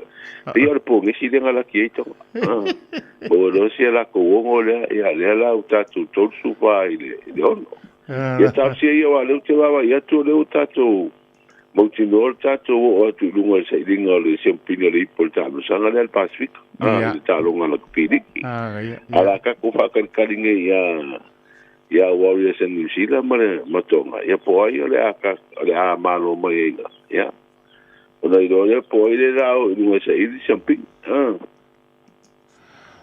ma lia ba ia to no le wa hanga et for fa un po ta ma tanga ni aso ia le tu o fo I ma no la ma ta pena ma lo po ile to tu atu no mai si o ta to no be la ba ia to lo fa penan tau tua mai ta to no fai masu yo le radio Samoa ia ai fia mo fo I po ni u tala fo I fa ponga malo ta to no ta to tala mata le aso fo ma ngang fa lo ngan man na tata no nei il tato va fa le malo Israel ane lo fa ilo mai luas furua no skolsipi ia mo o nga fo I to mai tau fa to anga le wo fo ina mai le malo Israel mo Samoa wa to e fu ni filo inga ta I o le malo New Zealand mo Samoa e fa ta no anti di ele ngoto le manu wa o le manu nui o le ua fa wa wi le so tali a minister cabinet le tala utu o le tupe le sa amata na tali le malo I le sfoide le o vai ia mo tu la no tatu to sa mota I to sa I ma sampino ri por Pacific fa lo telefo ia tatu tala ile o na ga masani fa ta tele lava fa ta le silo mo lo so I fo mo ria to po malo ta to no mo ria to lo so fo ile so ata ia ta tono ia la pe lo fo I ma so ngai au stai po luma ai fa te mo po ni lo o sa we sulta uso sunga le ia eu mo po ta ma tanga lo fa tu fa tu ma no falo ni po I tu fa o le ne fo yaso ai pe lo ai pe lo fa si o ta to no ia ma so I nai o ta to ta wainga ia ma tu isa no mo ta ta ma ba ngon man fa te to le o le la to o lungo fo I se va inga tau ni ya so fo ta to no ele o ia se fa tu fo I po ni la ta inga o fa ma lo si o le tau le terminei mo Samoa ai o wingo le tau I le so ko nei o au so video le meta polu anga ia tu le tua lo o piti ai le tu mai o mai ai ao matimu pu e a fi ai Samoa ni si o temi Ala mai ngari tau mo polu masawai e awo ni so temi matimu pupu e to uba basalai. Tala na tau tabai taito al fa fo Samoa. Ile ne yeso fo manuia fo ngale amtanga le bayaso. Tai. Ia, manuia fo ia o tuze tole ne yaso pio lai pea sai fo ia ngan mana. Sai fo ia taito. Tai, sai fo ia. Tai mi tole mai luas fo valu minuta ona tāle o le tu lai manu tāle manu au nau tātou tāla e pe ona e whaponga i tātou tāle fo amata ile ne fo iwa yaso le son fo lusu fito oktopa lua o lua lima anai minuta tāla tātou leina matu aso i fo maro tātou tuno. Tātou te mana nao umalawa ia sao le whainga o loa tau whaonga. Ia mana tua, tau whaonga o loa uma tasi, lua malilima e puipui ai le tātou pāneta. Whaonga sao o loa tau whaonga. O le nā wai o lima, sa Eliane i Auckland Council Recyclables, Tāmaki, Tūriki, All Together, Auckland. Po i loa e mawhai o na whaonga lau Q7 e whai matapasa mo lo whare mōmua. A whai fwoi e Yeiso mō kesi e mawhai o na tato soisuina o nisi a wala i whare tupe e sese a tonu e whetau i matūlanga o loo langa timinei. On mata o nanga i Supreme Mortgages, mato te fisosoani e sue se tali mo first home buyers and refinances. Wala o mai au Sam i le orua tasi o valutasi toluiva, valutasi, pe emaili mai i a sam@suprememortgages.co.nz. O e mo mia se fai mo limo ngā nuenga o lau mauta, pisinisi po malu tā pua. Mana tua lola matavanu electrical o te vanga Filipo a kau silia male lus ful tausanga o tautua i ngā luenga wha el tise i Samoa mani usila dei. Wala au lola matavanu electrical i le olua tasi lua tolu, iwa wha. Olua tasi lua tolu, iwa wha. Moni quotes pe filo i fo i whatala no ngā luenga o loo fuafua mo le wha i unga o le ring tausanga ai mai se le tausanga fau. E mawhai fo iona e emaili i le info@matavanuelectrical.co.nz mo disi whaamtalanga. E ngao sia le Lifestone maa whaamanatu anangata i ni tau ngofie ia ni sila atoa. Ele ngata i lea e o atu se 10% o le tau alau maa e mawhaira whao i atu le Lifestone Foundation mo lau i Kalesia. Mo le tele o maa whaamanatu silia ma le onu se lau o le awhai mea lofa atu le Lifestone i lau i Kalesia. Whaatonu loa se maa whaamanatu o se e pele ia te oe i le lifestone.co.nz pe wala au le over se lau tasi o valu tasi valu over se lau tasi o valu tasi valu.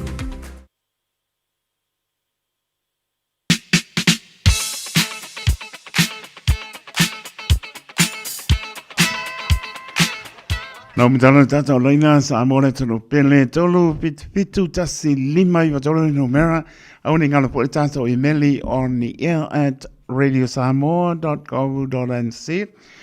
Ia, mo le tātou apia po linga malunga le YouTube channel whamano. Ia, whai mani mai lousa. Nau mitana tātou leina o aso so i pōl maro tātou. Tino u malanga whanolo.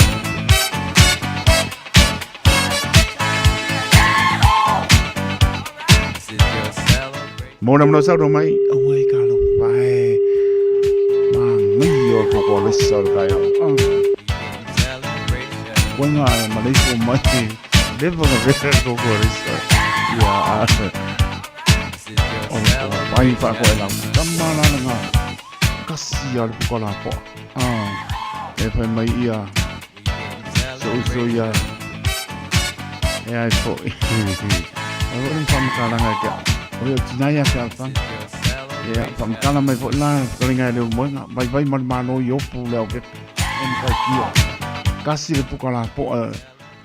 Ia, whairo le mare sosi. Ia, whapela e bela. Mani whaponga le tunu. Si i le lungo lau. Le puka le kasi. Ia, kopula mare. Po le asu. Ia le sosi nga. Ia, nga kopula leo le. Ura ngaifi mare kui. Ia, nga sele aleo lau pai. Iko nga mo le puka ko painga. Pakoi lau nga. Ana e mantana le tātou leina. Patu leo luanga. Vai mano. Yo pula pepe. Ia, male.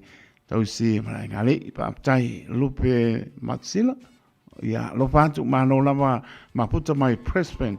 So uso ia tau mino. O le kano pai. Wausu po ngai kūr kilipa. Mano lava.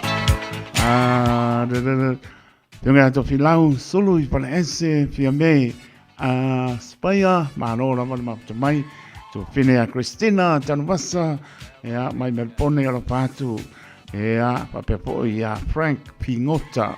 Ea, mahalo lava whaatai Frank Pingota. Le ainga, whaamabaenga saupa. Ea, mahalo, mahuta mai Christchurch. Ea, mahalo lava. Lo eva mai ia Frank Pingota malainga I Papa Toi South Auckland. Ea, malisunga ia Aso Besio Yosefo. Mahalo lava, whaatai mahuta mai. Nam no tato lense ba tato I neni le ailo esse lo makako. Let's celebrate. Celebrate good times. Come on. Let's celebrate.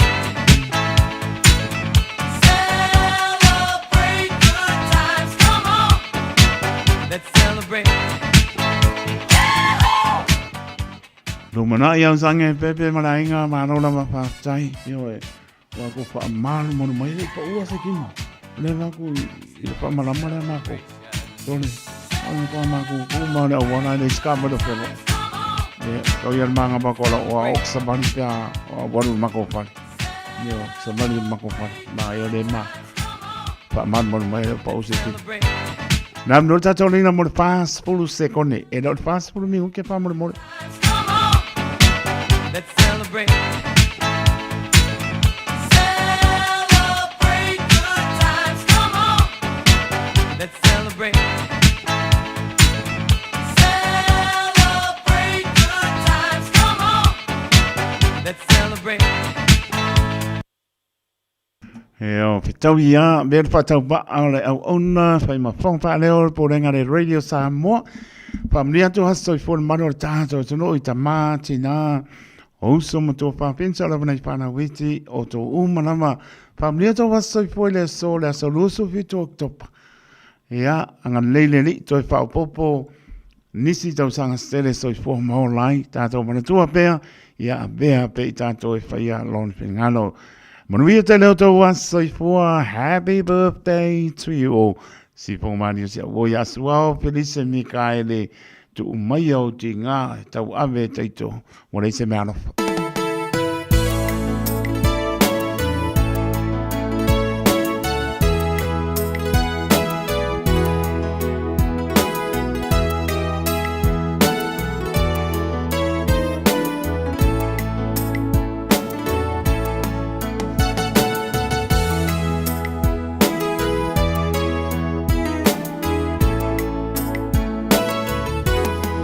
Wale matala o fungala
Lava, my name is Longito Lafo from Take-Home Bay. You're listening to the international voice of Samoa, the one and only Radio Samoa, Tasi Lima Ivatolu Amo. Hey, do me a favor, please. If you wanna smile, don't change that dial.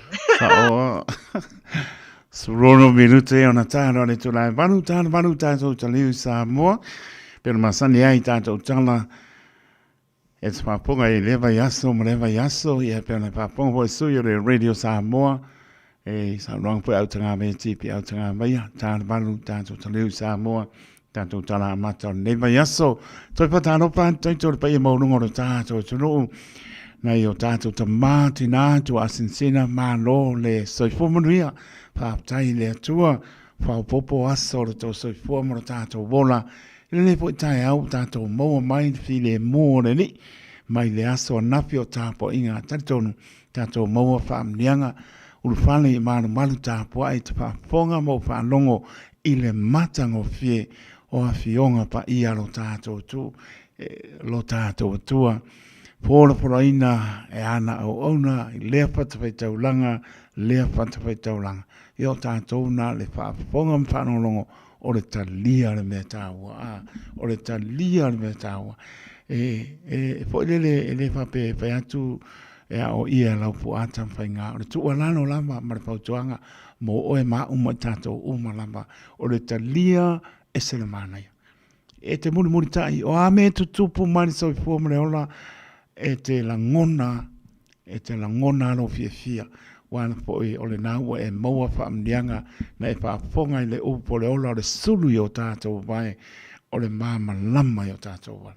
O alawa me whetu leni mai le aso, ma le aso e te langona wa wangoto I lo whiringalo, lo loto le tāua, male lo loto a whionga pa ia lo tātou tua. E le lawara ngana tangata soifua e whaamatala le matanga o whi. Yo, la lambra tusi e so e atu pai tau noa e maua me lei. So se kusi o tusi o tusi pai.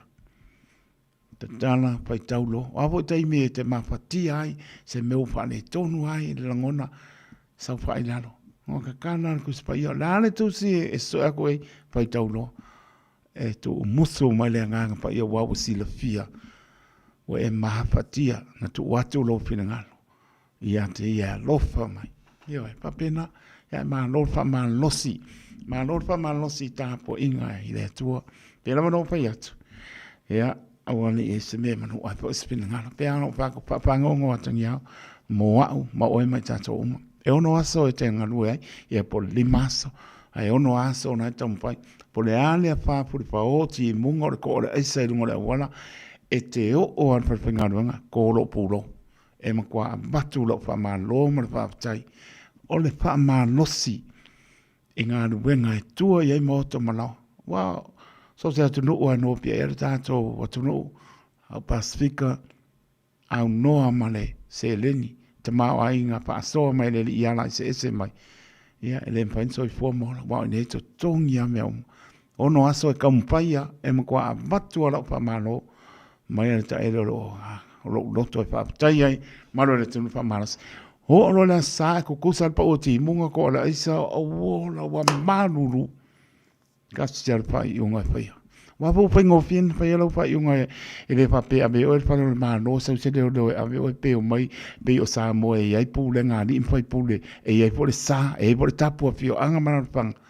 Mene mana i mō manu ma mai, o i nei, i atu no e mamau, sia siaum sia opo, pūle al kamara no makua, a re aru loku, e le a me o e whano le mano. Whai mai lau whai unga, se kako roku ia le ngā su sa ua maringi ki munga ua malu rua ka maringi ua ko ora isa manea anai manos le se senga la ngā o le ono aso ke pa manos ai apo le vakulu kala papai tele lo pa manos ngā ruenga tua iei mo tamalau ai ono le ila sa ua kaunga elu a melau taulanga pese o taulanga o vi inga e pa vai vai no wapo le me puli ai oi Lai pape oi, e la waru loko e le sa okupe mo oi. Pa malisi nga okupe ano e le se me sa oi. Le yo nga kau se la kia. Au ke pole.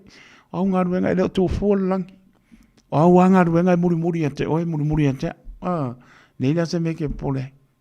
Whai pil ngā rau le tua, au mai a tātou. O lo le sa, pai mai. Kako maro lo. Ua maru lo, ka mariri. Ua ki mo sauru ki mo isa. Ai ngā kukusa male maso e ongo inga e ruai. Nenga e ruai ki whainga ruenga. Ia, e le pāpea lai te tātano atu, a pita lai mai le li. Taito se i o ia i le aso sa makuru mangu ia. Ngā ne po i ki murunga ngei. Sorry, e makau kia. O le se sengarana ngā. Le se sengarana ngā. I le pāpea te talo atu, ue mo mia so soangi, a pita lai mai le li. Taito, ia le nga ele aru loku nga rai sa kim pa pinga po lungo nge ore kim la le ba kur mungia se la ufienga makula ia ore se kana nga e te nofo ma pa po le ore mo ko ama ngai ya o fa yunga fa fa tasi ma le nga pa ia ba tu fa ma lo ma fa tai ma lo fa ma no si ta po inga fa tai lo penga venga por fola ia wala ma nga ia ina mo ia ma lo fa tai padal oi se ali tasi eni bao ole aso las pangau ia lautua me mo le lofa le la li tasi eni bao ole aso pa na si o grandson I Dunedin o choking Djibouti ole aso le nei wa to iai lo naiva tausanga san ia familia le tua I lo tupuai Ia e tamale lei o sitai I o mātua, alofa ina I o uso mātua, ai maise lo tua fine to tasi to angai rea onga. Wish you a very happy birthday, son. Hope you have a pleasant and wonderful day filled with happiness and joy. Joy alofa son, from Pa Telea, Bao, and your nana. Ali tasi and Bao I Teratu South Henderson. Papetai lau sunga taito all the way from West Auckland. Yeah, man we lo aspana. Pa ia we pus pange ke o le samano lo. Yeah, alo fatu ya David Amasanga uso manolo kama Manuel Maro. Se uso le Manuel Maro ya David Amasanga mat pertua man falo lo fatu mano lava le usu aro nga lue ya lo fatu ya Arona Mamose. Aaron Sila o mat pertua ya mafa. Mana tua foi o oe e whai mai ia mei po ia. Ni kai misi ia whanau o pisu po e koru e whakau mai e si o korua ia Arona. Ia Arona mai ngaras whanau o pisu po lo patu. Ia Whaptai lau pepe pilioane lau fionga lau pepe marpatu ia salmasina whaptai tele mo whamlianga tai alofa mai lau pepe alofa mo olua martina ma le no whaalo I o tara lopa tele atu manuia fōwhanga o le aso malo lo kaisalina ta mati tu whonga mai Mingri Bridge Ya lofa te latu manuia le aso papena po ya mana Yosefo ka lo fae wa mai mana Yosefo mara ainga ya lo patu lumna ya usange pepe ya lofa te latu ya o matua male va mana tameti taimi o onga ele faingo fi tato wo uma ya o le fautuanga taimi o la sauni le tama po le taine loa fine po loa tari ia sautua na awangi iangi se makangi le kaeo o i lole wingo la utana e angi lole makangi si le mano lo le tama si le mano lo le taine e le ko e ofi se me le ulu tu lou lama o le pumongia e fiur ko me ki ke failanga o ngale asonga e alu ale ki ngar kingo lau ko pe sili por confuse fa do fe sasi ma fa por tamate pe alofa lo tama pe alofa lo tina tamam tene e matua lofa lo tina e matua lofa lo tama a pai po sasa o le lofa ya ele fitau la sa mo mai nei o le senga na al fautuanga ya alofa fai maruo fai Taeao ele molia na yo walo fa fifi lemu o le leo sua malie ki livai alofa mo oe se wa fine alofa mo e se wa tali to anga le aonga mana tua le alofa le tua awa ni ngalo ye ustai fa ya onga awa te o mixaku wrong friends o kala ngai abatu umano ta mamro tina ustai ai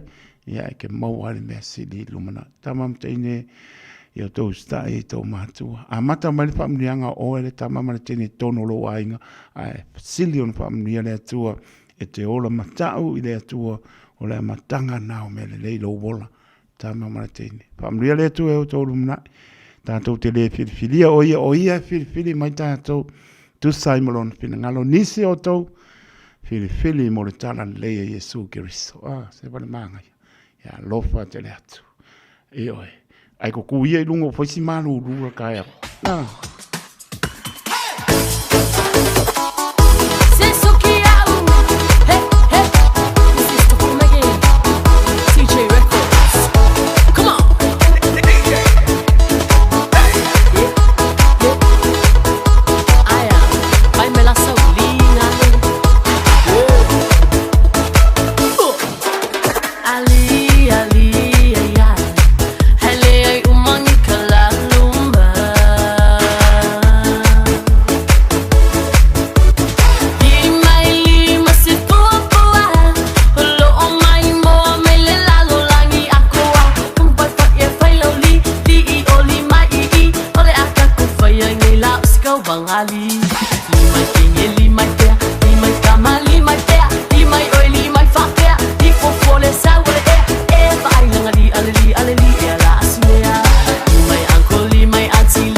lova Samoa.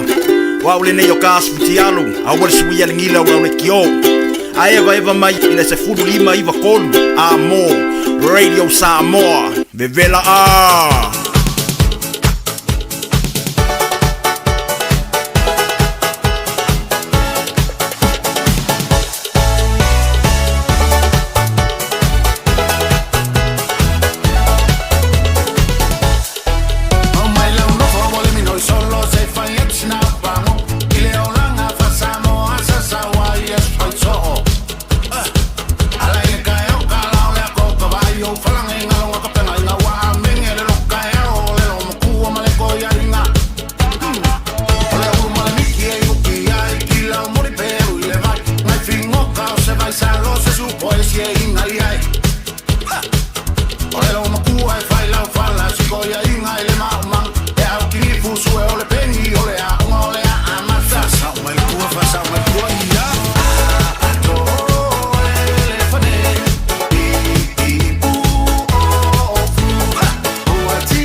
Ofisa Malanga o le Ades Travel. Telefoni o Iva, tolu Iva, lua o Faselau. Tolu Iva, lua o Faselau. O te whātalo whaile a matanga o le nei vai o sa fōlu tātou o sinu tala taurongo longo mai Samoa. O le lau ele male atina e nei whāto anga mo le lumana I manui o le tamau ainga o le tātou o sinu. Ai maisi o le tūlanga maua pēa I o tāu mawha. Se isi leo wha mua lo na unau whai ngā malo o fōu le wha tūtua I le atua sa mo o tasi. E una ia malosi. E luas furu awa noa skolasipi moa o onga I tomai mata abutau wha atoanga. Wo foida mai e le malo Israelu mo Samoa. Mo wa wha iloa le efeso swani mo le tātou utanu. E le fionga I le pāle mia. Susunga la aulia le mali atoa le ua tea polata I Vaufosi Schmidt. I se wha talanuanga ma le porokalame le tāno ama. A le Radio Samoa I le whai unga o le vai aso umawai atu nei. Pa sirfia isa la elu tele la to meto tia to afa o malenu. ai fo la waina fo la utamafumata fo la faisua ile tu langa soifua maloloinda ia la fa solo atu le lua fesuono o patu ai fo le fai mai Israel le anga o te teleton e te lela tom ta fa yu to fo mai ta to pusa fa ia na fa ias Madilo. ia mal me muri la tu langa ta wa onga ia o le pole na ta mai e ta luas fo wa no le mo nei e vatu ai ni tama whanau le tunu e fie su e tu langa tau whatu o ngā mao lo whatu a tore na ai se asa vea langa le o ata mai ti turi le lo ia turi su e tusi turi isi tu e ngā trade ese ai tia ai whatu o le whatu anga o le iwi tu leo Samoa the most richest people in the world are the farmers. Commercial farmers, mechanization farmers. A le leila lo ma fau tu langa tau whatu anga e fai le food technology. E ma fai ona e ngaosi le uru e vem pola mata, fai ngaosi le avoka e vem ma nga o fai mea ai. O le step up le na e lela luas folu. Luas e folu ia tato skolasipi o mo mai, o le mato te whatara noa ma fionga sui parmia. Te mana o e tufa i tu malo. Nana ia. Se folu sa vai, se folu polu. Pailo leo kolisi leito tono nuu mafionga o iaini prime tamaiti e au sia maka. E na mailo le avel melea. Ta tia peia isi skorsipi le fail taulanga lana fato ailo ai maka te tele ma maka e tūlanga e filo aina i tamaiti ave le abanoa. E tato nuu mafionga e mai le abanoa na mo la toi tutono. E tutongi fua uma isala elu i no foanga e no foai. Tongi fua Israelu le fatulanga no me ai ma me umalava. Pato e mola ba no e whainga luenga su e la tau so sani mola tau yo. Pau al mea tato e whai e na o le valele e whai tato. No minga tau na ili sao le malo, sao fono vavai e ma sao tamatiti le la ate. E o le whai ungala le matala. Na vala audia whapito e te tauno toi o atu Israelu. Patu le lei e foi fofuanga ele tem la tole malanga fa va malo e felo e fifia e ono tu langa e umal palo tele todo waso ai fa so ta yetu o la fitra no atu le ministala o foreign affairs da bala o tu tanata ele imo se taimi ono fa yo lo pisita un fatu langa no le fatu tong e o ki nga kere lo bai alo fa malo ya le langa mo e lo ton e la o ma foi na sau sui minista e fa o matar no na fai mai lo ele se tu no ma tu e fa o pele fa mo le fionga i de palemia se sunga la aulia le mali atoa le o tea polata i vao Fosi Schmidt. O iei nei fuafuanga le malo e toi whaatala no le mata upu le ngoto le manua o le fitafita o le Sambia New Zealand i ngā tei whale o le tu malo sa whata. E ale ni whailua inga i le vao tai o le malo ma le pāle mia o le tātu o tano. O le ua whailua le te tai o le tātu malo o le fionga i le pāle mia i le porkalame o le tāno ava le Radio Samoa i le asatona i le tenei. O ia whailua inga le a sila i nisi o vaenga tāua. E ao na sila mamau ia i ni a fianga. O le ngā tei whale o sa whata whaapea o ngā sami e taula lata iai o isi tu malo. O le se fulu miliona o le tau i wata oto i le tala whaatau o tu o le tupe. O le a whaasoa atu lea inu uma o le tu malo sa whata. Ana mai ia te au le whai ungar ka peneta na whai le malo tausi. Na o le 2 miliona e alu i le fioanga malatou e afia. O le si 2 miliona. E tufa e matanga luenga le malo e ona tiu te le whaatino e le mele tau whai. E au whaatulola i e fionga i sui palemia ma le kapeneta le ai. Ave mua le tupele ua mai, whaasoa mua mo tangata. Lango la tau le whea ngai mal whawhita auri, se kone umo le aso. Ai o mai lo tatou, bala au i tu malo, bala au mai la tau a fia, wal mela le tupu sa vea, e sa wal tangata i molona manatu. A voi la usa noa le whaipura le tu malo. Tu lau lava al whaafonga mai, ese uma tō whanu. A whai o le whanga, e tau isi umo po whale alili. O le atu whale ngau mana ia a fia le me lea. Awa fo ia u il tafe o le au le mele. O lona wingala e te tauna ta ile malo i tūlanga o whiutana inga. E le mawhai no mai tangata o le tātou watunu e whea ngai o le vāwha vāo malo. A le no fole malo e ona lana matafa i oi tau awe e tala no ai mea. E male me lale. Ia o tātou tangata e le wha mali ina se me stasi. O leo tātou tala no mai nei tūlanga fiel me tauna ve fiel me tauna ve tatou tala no le me pa leni ma le me e ta oto ile nga tonu le whainga vai. Ma le la e pe ona sa no fa pena i le tūlanga te tauna i tauna fa soa. Ma awana i sala lau se tatou tonu e whai. O le tonu e maari leo ma iai e a fia. O le tonu na kiliva mai a New Zealand. Awa e whai lo le mena. Bawolo ma le alofanga atu no unei fe alofai. Langa le tau e misa fina ngalo. E na whairole o le mena le upu muli. Take it or leave it. E le fitau i le mena e te tau lava o na whai le mea e pito i siri na tala whea ngai. Ma whea mo tātou e le ngate le malo. Awai e te lele a whianga le malo. Le malo e pa ia si o manga. To tō amu. To e whaare leire ngata i whale. To e wa aipo a whianga mo le lumana i mo tātou tangata anu uma. Ai fata ua tulanga lewa e sauno mai foi mal manatu na lewa uma na mato fasoa ai masui parmia fai ni tel noanga mai tu malo umalo afia tasia le fatra noanga mo modi ele malo New Zealand ona le malo Samoa De Parlemia le malo Samoa sunga la audio le mali to le wote polata i Valforce Smith ile porkalame le tano ava le Radio Samoa e pena sa fa tele no ai le sui fa sa la usinia o lea au nanga tau le tio i au kilani New Zealand, le sunga li ataua Savea L. Harrington Lavea. O toe wha au le sunga fuole nei vai asa fōle fōn tanga le pāle mene, le alo soala upule ai le tala wha tau au tua le tupe, e pēna sa a mata o na tali minsta le kāpeneta, i le asa whareile uma vai. O le minsta le tanga ruenga o tina amata mai tai, a tina e o fiu anga maanga fiso o tai na tala malai, Italia le malo i mata upuna a fea i saunuanga wha ta upou.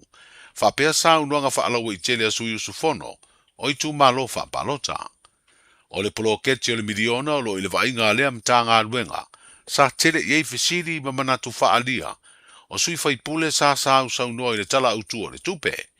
Ma le mta upu fo i lea sa tele ina wha au i la vea ai fina ngalo, o le te tai ma le sui te tai o le tua ngai. O suinga i whinga whaavai o ta iala e whaangai o ia ai lea poloketi ale malo, o lo o sala upule nei e le komiti whaafoe o le poloketi. Ai le whiro inga tu si talama le au whaasara lau, sa tuli do ai se whina ngalo, o le fionga i le sui pāle mia i lea mata upu. E lau fionga la si silan malo e le ono to alia i le poloketi nel miliona e tūlanga le o le i tofte te fono wa le tau ave whaipule. E ila whaipule o le manuia mai le. I whenga pāro. I ale laua suspenda i angaro. Si toi ta oto lei, ta tonga leo si sira le malo i sui inga i o ta iala e ono le toi ave ai sui whai kule i tu malo me te fono. Ai whaase o hoi le isi tanga te upi whaasa lau lea mano e tau ave. Ina ia me tu roa mai le tau sanga ma le mafo. Ia sosoro pēr wha o wina o le profeti o no ma le toalia. Ia, atonu e le pose lilo lo lungala lo palmene. Il mi tau tu no valea. O le ale o ye se tala le nei le tuaso tu sai fa si familia. Ai e lo pose di lo le tele o le sona. Il tu langa o le polo che ti le nei. O le si voi le vaenga lo ngalu e mo lo fa ngai nei le te mile le tu langa o le motu ese mai o le pulenga o le fun fa vai mai malo. Pe anu tau whet pawar sotang o le marienga le. O le marienga le.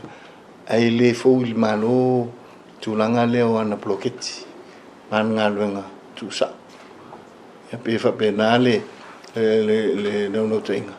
Ina ia mawhai ona pui na ia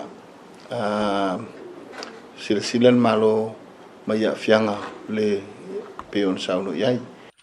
Le whiro inga tu stala ma le uwhaasara lau ma le fionga le sui pāle mia, le fionga to e lupe mau i au tele pōmuri nuku o le semo. Mai tōro pō ngā ruenga le pāle mene le asafaraili na te nei, ua mai ona tali foi tau le minstau mta ngā ruenga o tina mta mai tai, a tina e o fiu anga maanga fisotai, le fiu ngā moe wha ua Julius a kui tafunai. O le minstau mta ngā ruenga o ala manuia pisi nisi maleipa, wha pele pūlenga o tangata tā whao, le tō whawhata Ryan Schuster, wo iei le wha solonga o talia le malo. O le manu malo ai o le aulaka piliki o le tātu utanu le toa Samoa, i la tā alonga ma le mate maatonga i le po ana po. Ua mautu wailo nā vanua i le sa idia leo le champini o le ipo le Pasifika, po le Pacific Championship, au tādi ai le tā alonga le aulaka piliki o le Warriors a New Zealand, ma le mate maatonga i le vaya sa fong. E pena sa mai mo i ai le atunu ma le rolangi e pena sa mai mo ai le atunu ma le rolangi le tā alonga ia wala o whaasa launga i televise, sa maua lunga le tā penanga le toa Samoa, e fua le tūlanga sa iela na tā longa, e fua le tūlanga sa iela na tā longa ma New Zealand. O ai o le tā longa toa Samoa tōs furuono, ma te maatonga e ono, i le sikoa na maua le au o le amae a le afa muli muli, le ana tāo fia ono tūlanga lolo wao le tau di noa fuanga, sa whai ai le tā longa i le Malaya le Suncorp Stadium i Brisbane, Australia. O le lata ai le se furu le pō ana pō i le asosade e le tātu sanu, e le inofo le le iei le tāpua inga, i le mōni mawina o le whiei leo te tele o pū o ta vale na whewa i le taulanga, e wha ailoa le loto le fia fia, o tau manuia le tā longa le toa Samoa. Ai a oloma ai lea tā longa le tātu au laka piliki le wha i ungo i ai a oloma lea tā longa le tātu au laka piliki sa ave ai le minstau mta ngā ruenga o tā longa malanga oa, mo le soifua fia fia o tangata, le tō whase ua muli fasi toma, e sa unoi le pāle mene mo moni wha manuianga i le tō Samoa, wha pēr le aulaka piliki e te mai ta i le whetu Samoa. Sa moni mawina fo i lunga o wala so ta inga le malo, le mo moni atu ai ma le wha manuianga, mai le tai o le malo le fionga i le pāle mia.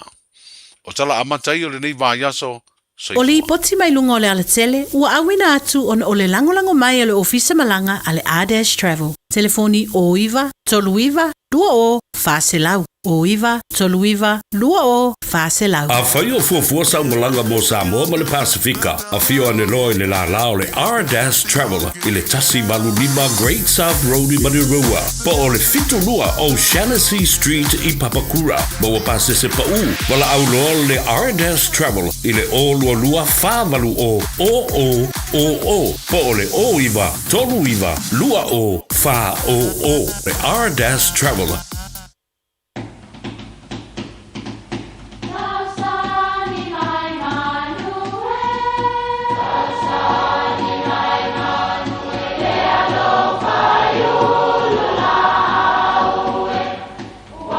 E o whanga manu i ululu o la au, awa e whawhanga i funga o la au.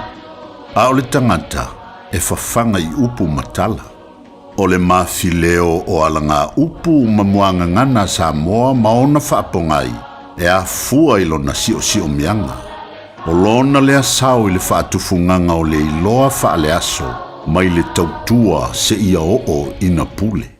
O alanga upu mamuanga ngana, ua lanto mamanuina le tō whamanino a Samoa, mana tua foi, e tāo fitau muli le atunu.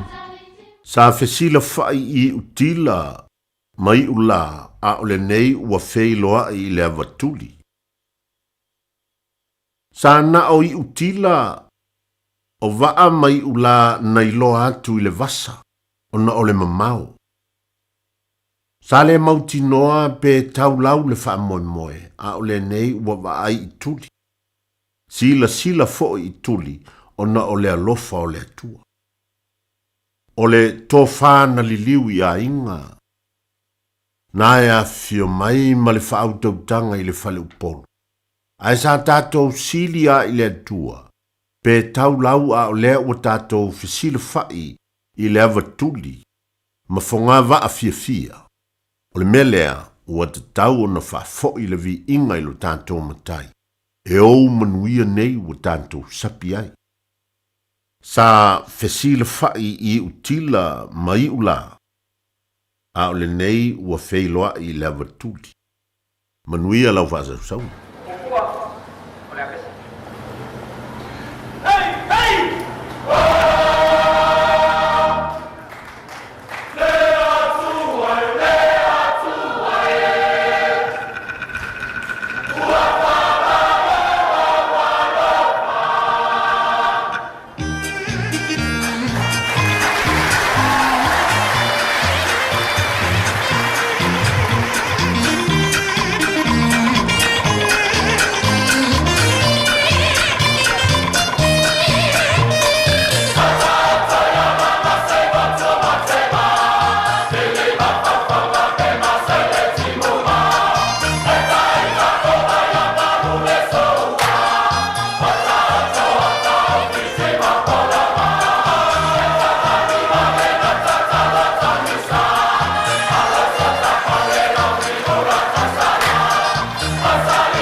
Samoa wa ule nei o ka asputi alu a wale sui ale ngila ura ule kio a eva mai ina se fulu lima iwa kolu a mo Radio Samoa Vevela a Yo na maru ruma ma ko le yo o ma ko tau ma pana pa pa ko maru le tino o si fo ma tango fie mai le fi anga po mo tele sala fai ya pa mai to por tanto por clame le ala nga upu o lo penena penenga ya si amas pa bon po ile aso Taeao ta to dia ile lofa malanga le leio lo ta to tua. Crackerjack has fantastic fireworks in store from Sunday till Wednesday the 5th of November, 8 a.m. till 7 p.m. Celebrate with a bang. Visit crackerjack.co.nz for store locations and to view the range. Crackerjack, your one-stop fireworks shop. R18. E ngao sia le Lifestone maa whaamanatu anangata ini tau ngofie ya ni sila atoa. Ele ngata ilea e o atu se 10% o le tau lau maa e mawhaira whao iatu le Lifestone Foundation mo lau i Kalisia.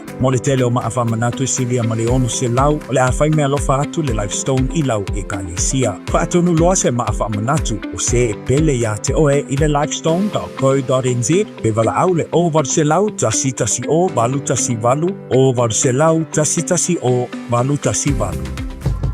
Beta Drive Doctors i le taulanga whaatau i mangele whaapea manrua. Mo le vaenga o so ngase pe amana o mia. E whaatino e fo i matupui pui o le whana witi. O tupui pui la COVID is full river. Mo i lato is full on tausanga malunga atu. Whaapea matupui pui o le flu. Wala au telefoni. Lua lima fitu, valu lima, iwa valu. Mo so wanoe whaatino ai nei au nanga. O fisa fo mai i mangele i taftafane o le McDonald. Amanrewa e taftafane o le Falitusi po le Public Library. Beta Drive Doctors Clinics.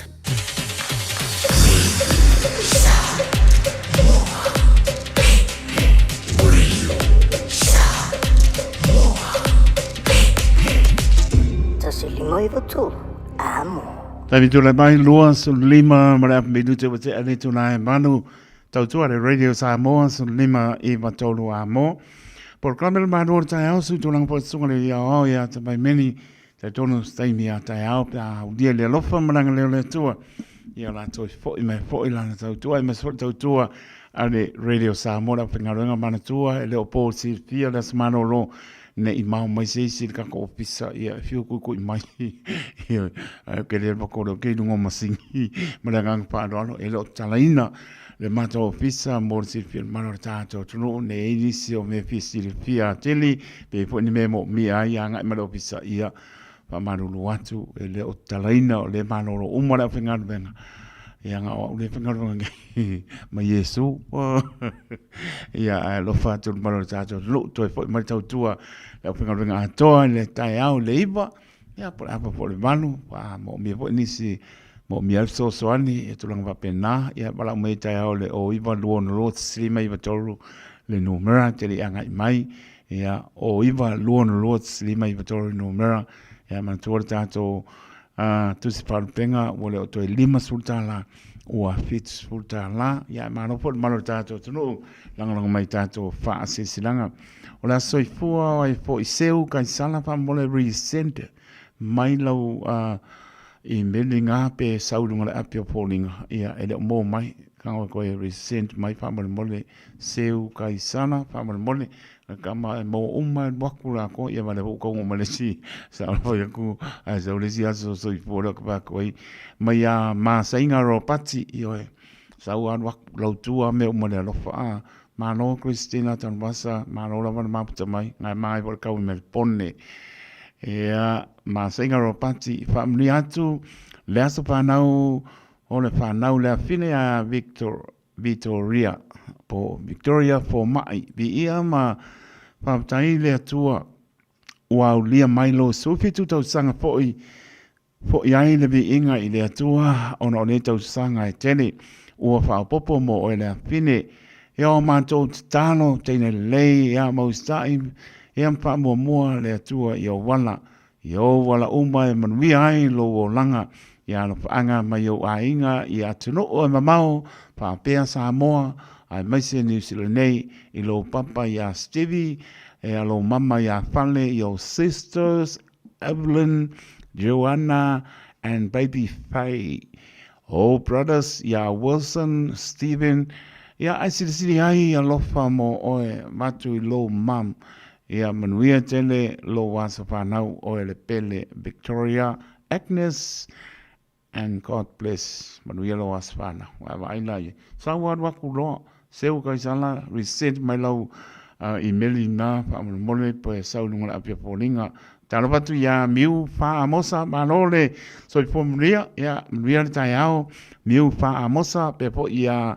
sena ale basa, ia manuia po I le Taeao, pa taima apta mai, nofo pama, ia mare ainga, ia manuia po le asa manolo, si ufanua peni maka ia Taeao manuia paaptai leo ngā opto muli paaptai tina sila nai manuia Pepper Smith misionare ia manola paaptai le Taeao nai minute tātou so taifo I mar proklame leo sa tini ia tu manu bao siki a shu ia pat se mar pa mo pa apa le manu pa ngā solo tu leo proklame ia patarta no fo le sunga ia tong sia pe o Wilson le tau toa le o meka ka si pap toi toi po wiri o manukau wherever ia ona ui kale maso o le iwa le whapea ke maanga ma le sukot pe po le sukot ua a ka o le sukot pa mo o le tasi a le tasi lo pea o le tasi Taeao ia a le whapea ke maanga ma le kasi a le ai o le iwa Loto mau wano ia, kano whae bonjour I o France, all the way from France. Ia lofa tu mo to ia tu mau, ia se sa ilia po ka ngu mai le li mano. O li poti mai lunga o le alatele, ua awina atu on o le langolango mai ale ofisa malanga ale A-Dash Travel. Telefoni o iwa, tolu iwa, 2 o, faselau. O iwa, tolu iwa, 2 o, faselau. A whai o fuafua sa umolanga mo Samoa ma le Pasifika. A whio ane loa I le la lao le R-Dash Travel I le tasi Malu 5 Great South Road I Manirua. Po o le fitu lua O'Shaughnessy Street I Papakura. Ma ua pasese pa u. Wala au loa le R-Dash Travel I le o lua wha malu o. Po o le o iwa, tolu iwa, lua o, wha o.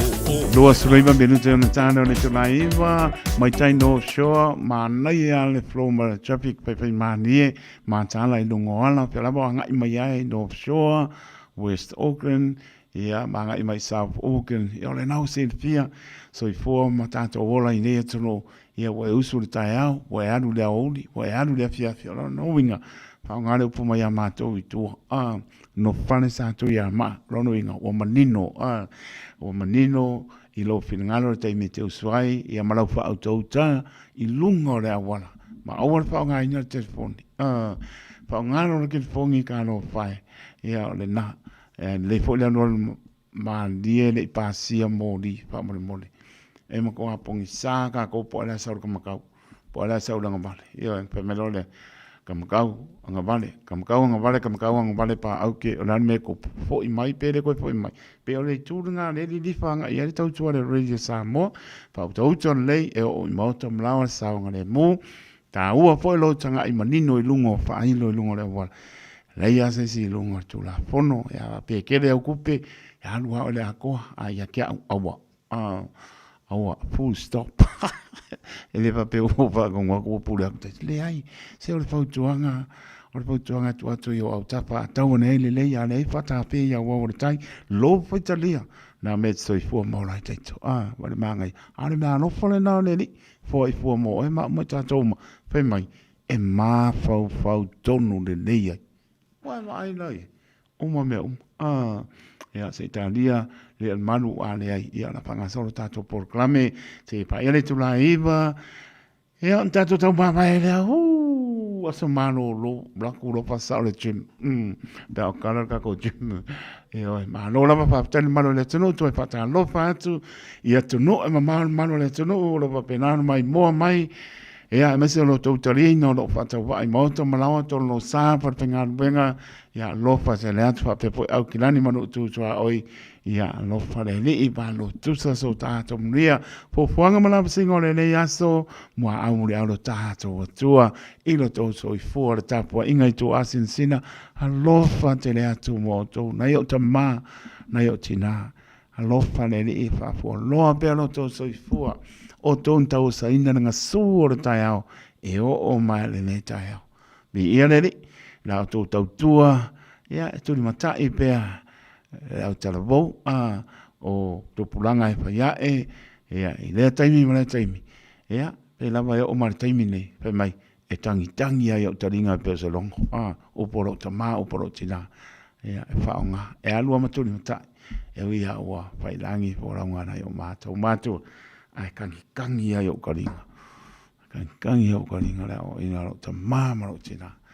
Ia, ma o vii ai lea tua. Ma o whaapitai no o mōni mātua le lei. Tu mai le fo I la vale sasa ia mai sela o ngai le ngana para na yo tato matu ai le ngalo na yo tato matu au palu mai tato tai mina e so fu mai ai mola e taito ole na kam foi mai e ola kam foi ya o ngai mativo man le tango le man via o ngam turanga awone ngalo o mai e tuno e mau awone ngalo te pa I lau ele na e soi fua ai mo o wola ai alofa te latu ama te mana ia ama alofa atu mo e marpatua man no fuano pa tai mapata mai ama marpatua man no fuano ia pa pena foi ia malole nga malanga manuia lau trainga parauli ia le ali ana wa tala ba malola pa tai welcome back.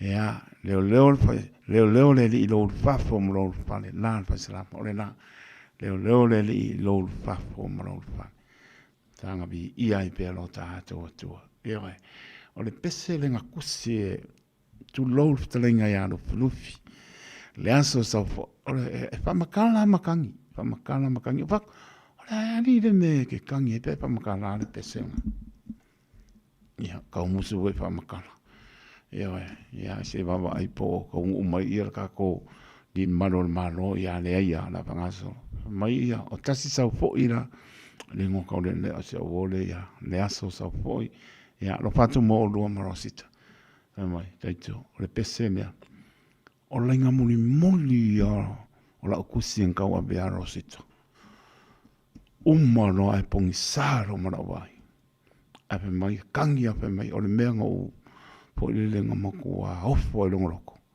Ai e moange, kua ngangi o lako a inga lenga pongi sai langa vai.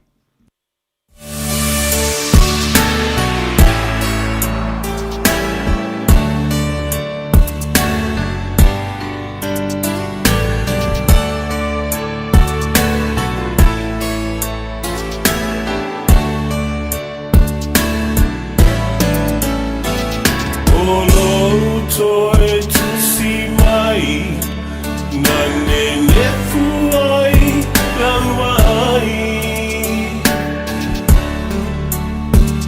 ilona mai na muli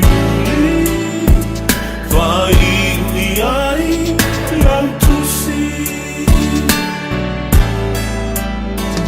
be afa ape fea ona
Ele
na fa senga lo ma fa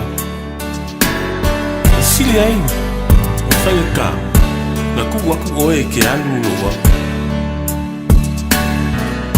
fa ma lunga fa ving kang wo fu mo fa si ka fa na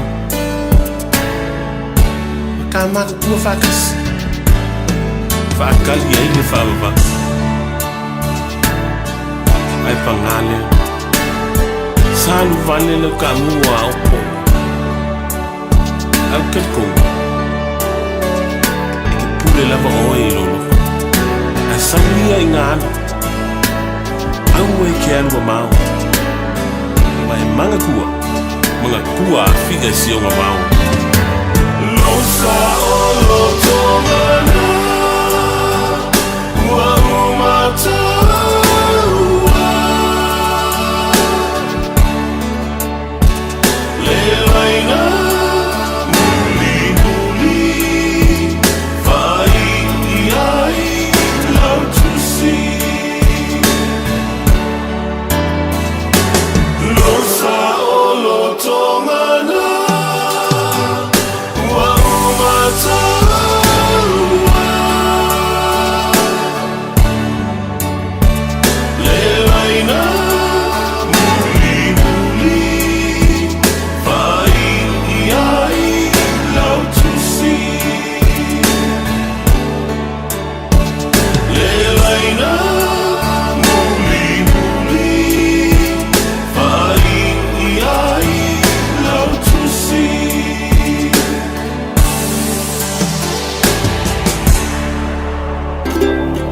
Alova Samoa wa ule ne yoka sputialu awal suia ngila wa ule kio eva mai ina se fudu lima iva kolu amo Radio Samoa bevela Tami tula mai sulu iva minute ona tana le tula iva minute na toe stautua ale ona ne fota ona son fu le son manolo le aso lo so pito oktopa lo lima toe fata lo fatuai pe mo longo tato tono pe la ma puta mai ia te ronei au kilani mo tu to ai tono mau toi patano pantu tau tu ale Radio Samoa lima I batoro amo ole mo so ta inga mane sunga le satini ia sunga malu malo sunga ya tu mo ba siki ashu ia pe ona loa si le pia for malu tato tono tu nga umoro fa pe na po yon fa man mai winga le tu la pono a leise si lunga tu la pono tato saba bani ai tato boa ion mania le se pele o kupe se pe po le or par pui tu langa po ie pi pa ta anta la fong ai onga ani me tupu mai ai e me se me tupu mai a te oio no lo fa ta mana ia o e mana o le ia ai ma o le penga pe tu langa fa pena le lava le a fo I mantala I lunga la wala te mi lava pe alo iai o mtua maninoa ma io ia fa ilo lunga la wala o laina o lo fa pena ia matai mi lo ta mai o le numera ia o le kuda ia e voi por amo por pimo ese le Taeao ese mo le fiafi vai kuna wa penga a manino mai ia e mai se fo tu langa fo ia kai mi paka kai mi o paka fo ia ke lo kwai ia e sila to lama e legi o le paka I nga lua mingo ke aloi ne fo I me o fixe laule lau me ano fa ngo ko le paka o ai ka po ide ato to le malos wa no manga ia ke le un kwa ku wa I wa po wo le ska I ka ko o fa ngo pi wa pa wanga o paka ya bango ma le timi pisi ai pack and save ia pisi po inicio pa le lo manisio ka pa ia pe ya ka minga ke wa ko o e manga bambea ia nga ko ale nga ai lo soli tu la fono ma po le nga pixela ia al pixela nga ke causa mi al causa pe al no pa ke ia nga o mano ia pa ia ko pinga ia le la vai ka pai tu lama ia tanga I man lama le tu nga ia ma le tu nga ia ma le si tu lang ia ka ke po le va pe pa ko e fa tonu ina mara tonu le ai mo ka ko uma le ke po le o manga pai lo fa ka po le pe ken sei Ia, sa lo lewa, umaranga la ula whakau kongo lo sa, polo jango wapea. E ngo umanga singa mea sao me, lau ka amare solo muri me. Ai kua e mare troli nga. E makauki. E makauki. Sorry. Ni halai a ke paku o le whainga o pāpo i e kua i troli. O le mkoa mangingo e ke sila mai ai o i manuka o kua kule. Ia peris ngai kua i ka ko troli pia mai. E le pape o pe yaku. Au ke le pape ke ua i ka pape e le asa pia. Ia e sao le ia o e le asa pisingisi. Ana pautuanga mo tātou uma, ma ufoi, mātou uma. Le pape pautu atu ia ngā rurua le Radio Samoa. Ia so le maka o le tū la pono. O ngā leo ngā kasi leo tia mele umere. Ia mā lora pa pāputari mo le tanu, mā lora polau. Ia le li utatou ia le Taeao fou. Waso pau popo le soifua mre ola. Le aso ngafua, le aso loso pitu oktopa luoro lima o le pai ngofo leo. Ne fo masina utatou samle ia oktopa, novema, disema. O mwere tau sanga luoro lima. Pā moe, pā atua le lofa o le atua. Tāwhi mana le tātou fōlaunga tūlanga tātou teanga e tiai. Ia e whaamnia le atua le tātou fōlaunga. Ia manuia lama na i o tātou ainga e mai se o tātou mātua. Tāna tu tātou leina o le moa po i se so ta inga ma songa ia tongsia peo Wilson le tautua a le o mega gas a le lama noanga ia tu le lua se lau Cavendish Drive i Manukau. Ia po wiri po i ngā e mō le leia i ngā kamau tongsia peo Wilson i le olu tasi whapitu ono lima whatasi wa kari kongura sao ke po ngā taitu i oe olu tasi whapitu ono lima whatasi e lam se singu mela se o mafa o se singu mela o iwa lua fitu lima balu tasi lo wa pa au kona il kamai mamoe o iwa lua fitu lima balu tasi lua, ala mangai, lima malu tasi lua. Ia, anga atu lua se lau Cavendish Drive Manukau, maua leia sunga tongsia pia Wilson malata po tau tua, awa ni ngā tia patua la vai se me le o iai, ia ai le lama la tau tino solo te mano, ia e manino e mea uma.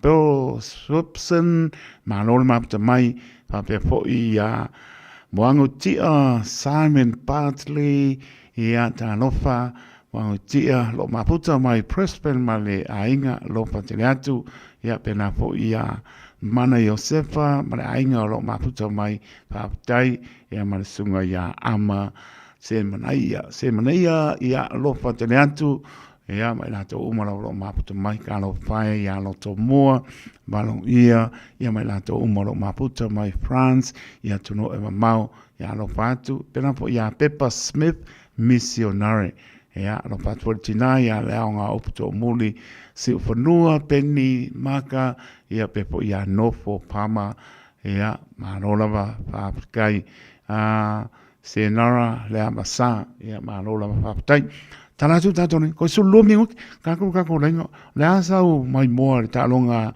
Joseph Parker ale asau tanga i foi ile manu Samoa o ile o to Samoa o lenga tolu vitu tasi lima iwa tolu numera ya ame tinga ni ulo panga pia sai mo pa mo moita tele ta ma mai ya ma normal le tulu pa pongo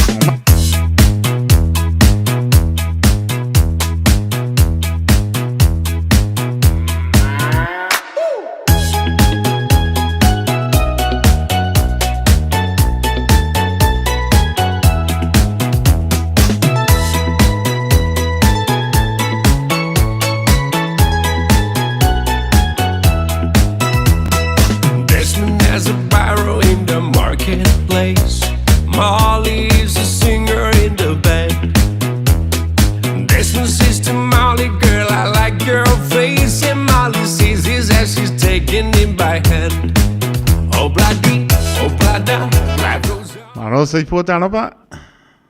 Ala para panga kai kon balo te fo la bala panga ko kaulang. Tai ma mai o me o mar patto ya tai mani. Maguia le no fale ko bangela panga la sunga la o kai ko. Ia le asau tanga i le tano le to Samoa.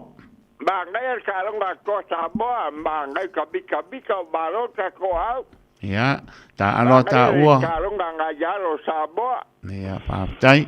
Ale a sau mai moa le kalonga lupe sore ai. Mangai foi. Ia. O le ana kau sanga nga kai lau kongo, nga eo o kongo le maia i pitau. Nga kalo o kongo le maia i aso o lua o kolu o kautanga. O sa amel pakeke bai.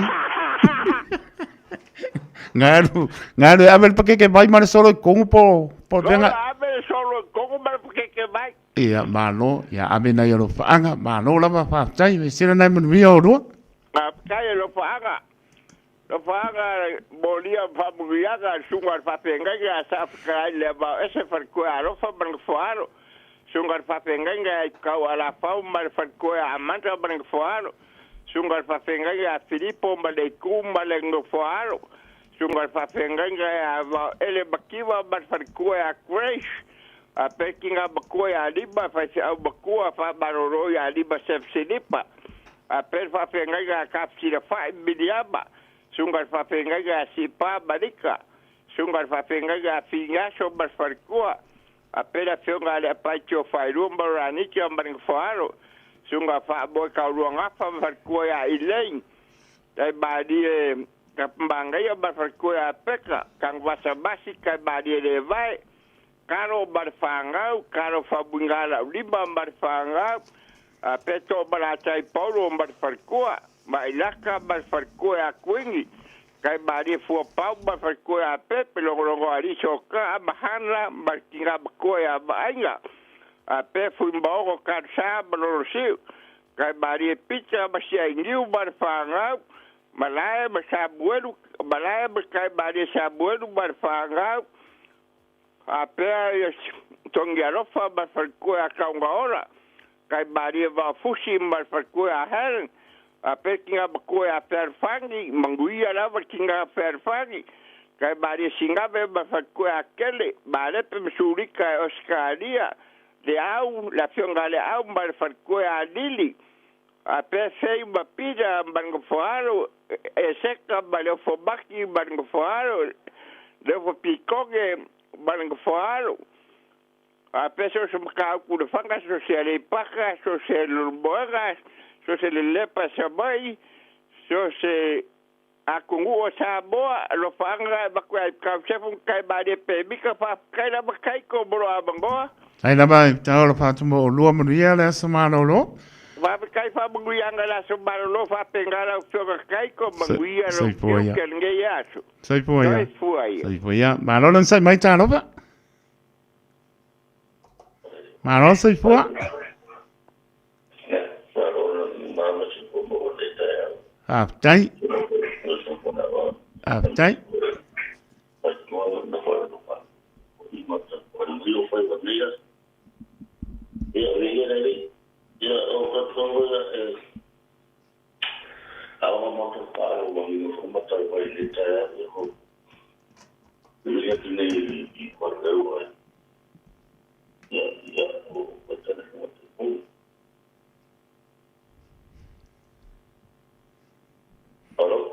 Câu lên mà đi đâu mấy số mấy đúng mẫu số. Dạ, sao đâu mấy?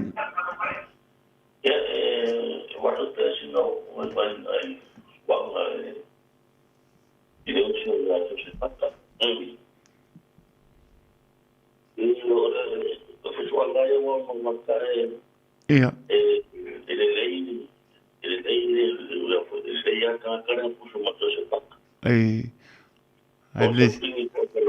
Ini dapat bang apa kau kamu?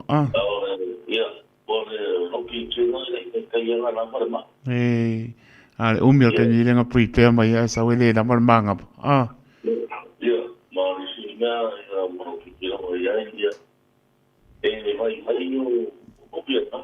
Iya, sa.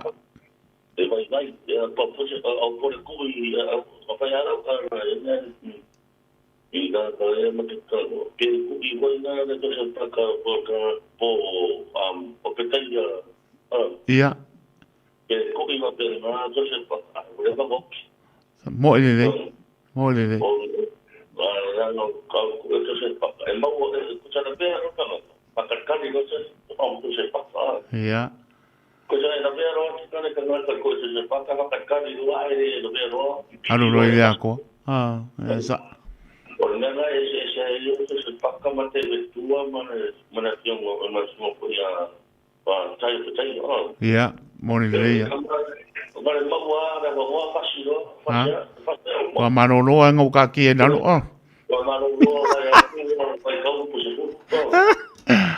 Tai uso ne o mo lo pingalo, e lo tele atu man vila so manolo. Tai lava. Tai so foi. Manolo sa mai tano ba. Alo fai la kolenga. Malo lava lo fionga le au mo patua. Ya ni man no falo, manole usul ne Taeao, o me o dua. Eu ngi fuwa, o ngi malu si fa kai de rofu melanga leo de ko. Be. Uri ma fu ngi yas. Tai, ele li moni lava sa no. Ele li. Sau mai mo. Sau chang ha yang ai ka longa to Samoa mana ya. Ile si kala ko foi ko ko. Tai. Nga o si dera o fiuma o mai mole ku.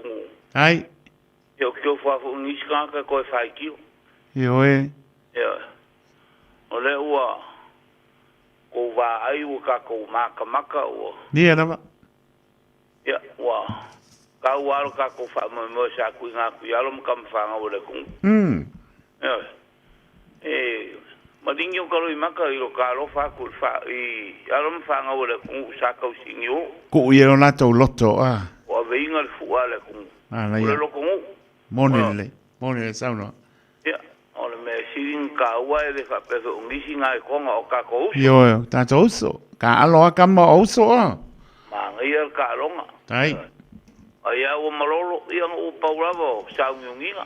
Ko ki maka le penga was ka ho mo. Au ke masalo ko ka alo ka ko mar ki wi su ri jumping yo ngai ba. La. O nga la ka umo I lo le o sa mo ki wi. Al me mongang ka ke malo ma fu ki wi ang ol fa ka mala o ke le ngai messe. Ke le la ko mistake. Yo ya al ka longa ska mo. Lupe so le yai. Lupe so lai. Ya, o paulava o le la sa ngi ko kam. Oli le. Ale le vanga malolo.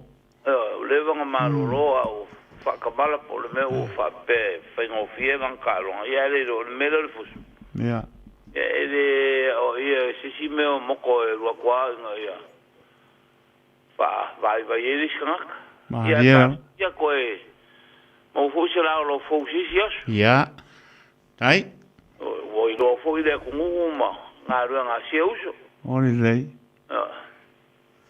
ia fa mungele ko ni ya so malolo e ri fa so malolo ngale o malo kai ia pena po euro mar pa to ya ni ya lo fa tene atu ia ka ko fe ro e se lo malo mo lu ma so i fo e lo tunga le ya so i fo ye le au lo fa tu ia so i fo marita to para mo mo ta no fa o de fo kai ko o mai de kai au eu não ia voltar o nga du e po ngai le mota Leo pai Malo.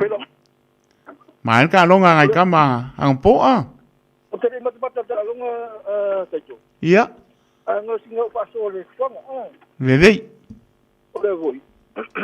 E mala ia kan fai suso. Longa de. Ia. O puro foi ka fai sia lo Samoa. Ni na. Ia go. O sa o foi le o ko sa le ko le ref. Ya le polega ko molonga sese hunga mononga. Ya me se le ulu me O te runga kuranga wa pe. Ai ku ia ka. Ioi. Vai anga mo ke kilo isko ka tanga siri ma pa kai. Lai siri.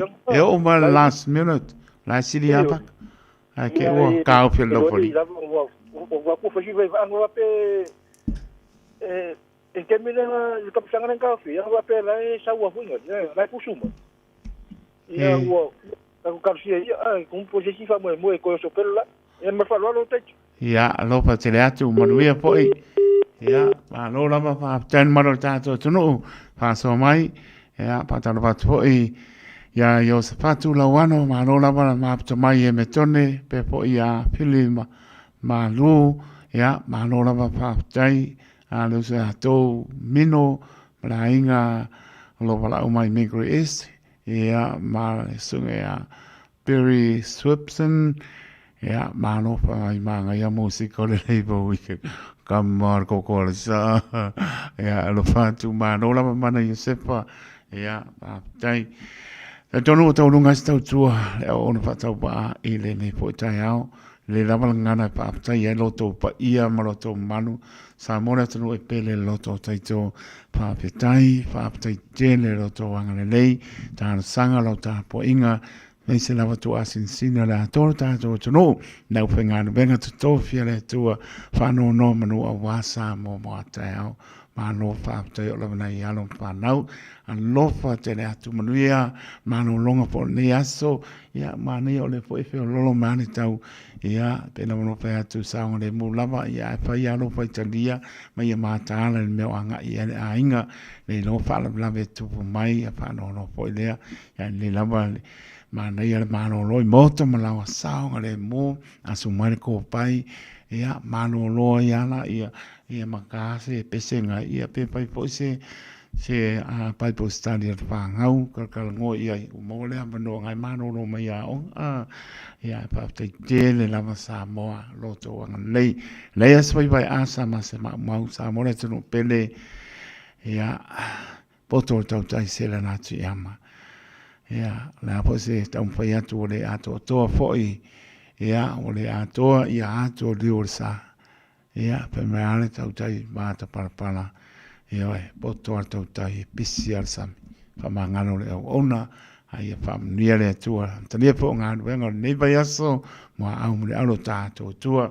Lopa te le atu mo le ato le ato toa le manosi, tino, ia whamano longa a inga wha no noa ni se pele maptanga o motsia maranga mali mai se le nganga o le li taitu taloto le au ona soifua ma ia manuia.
Someday will we meet again?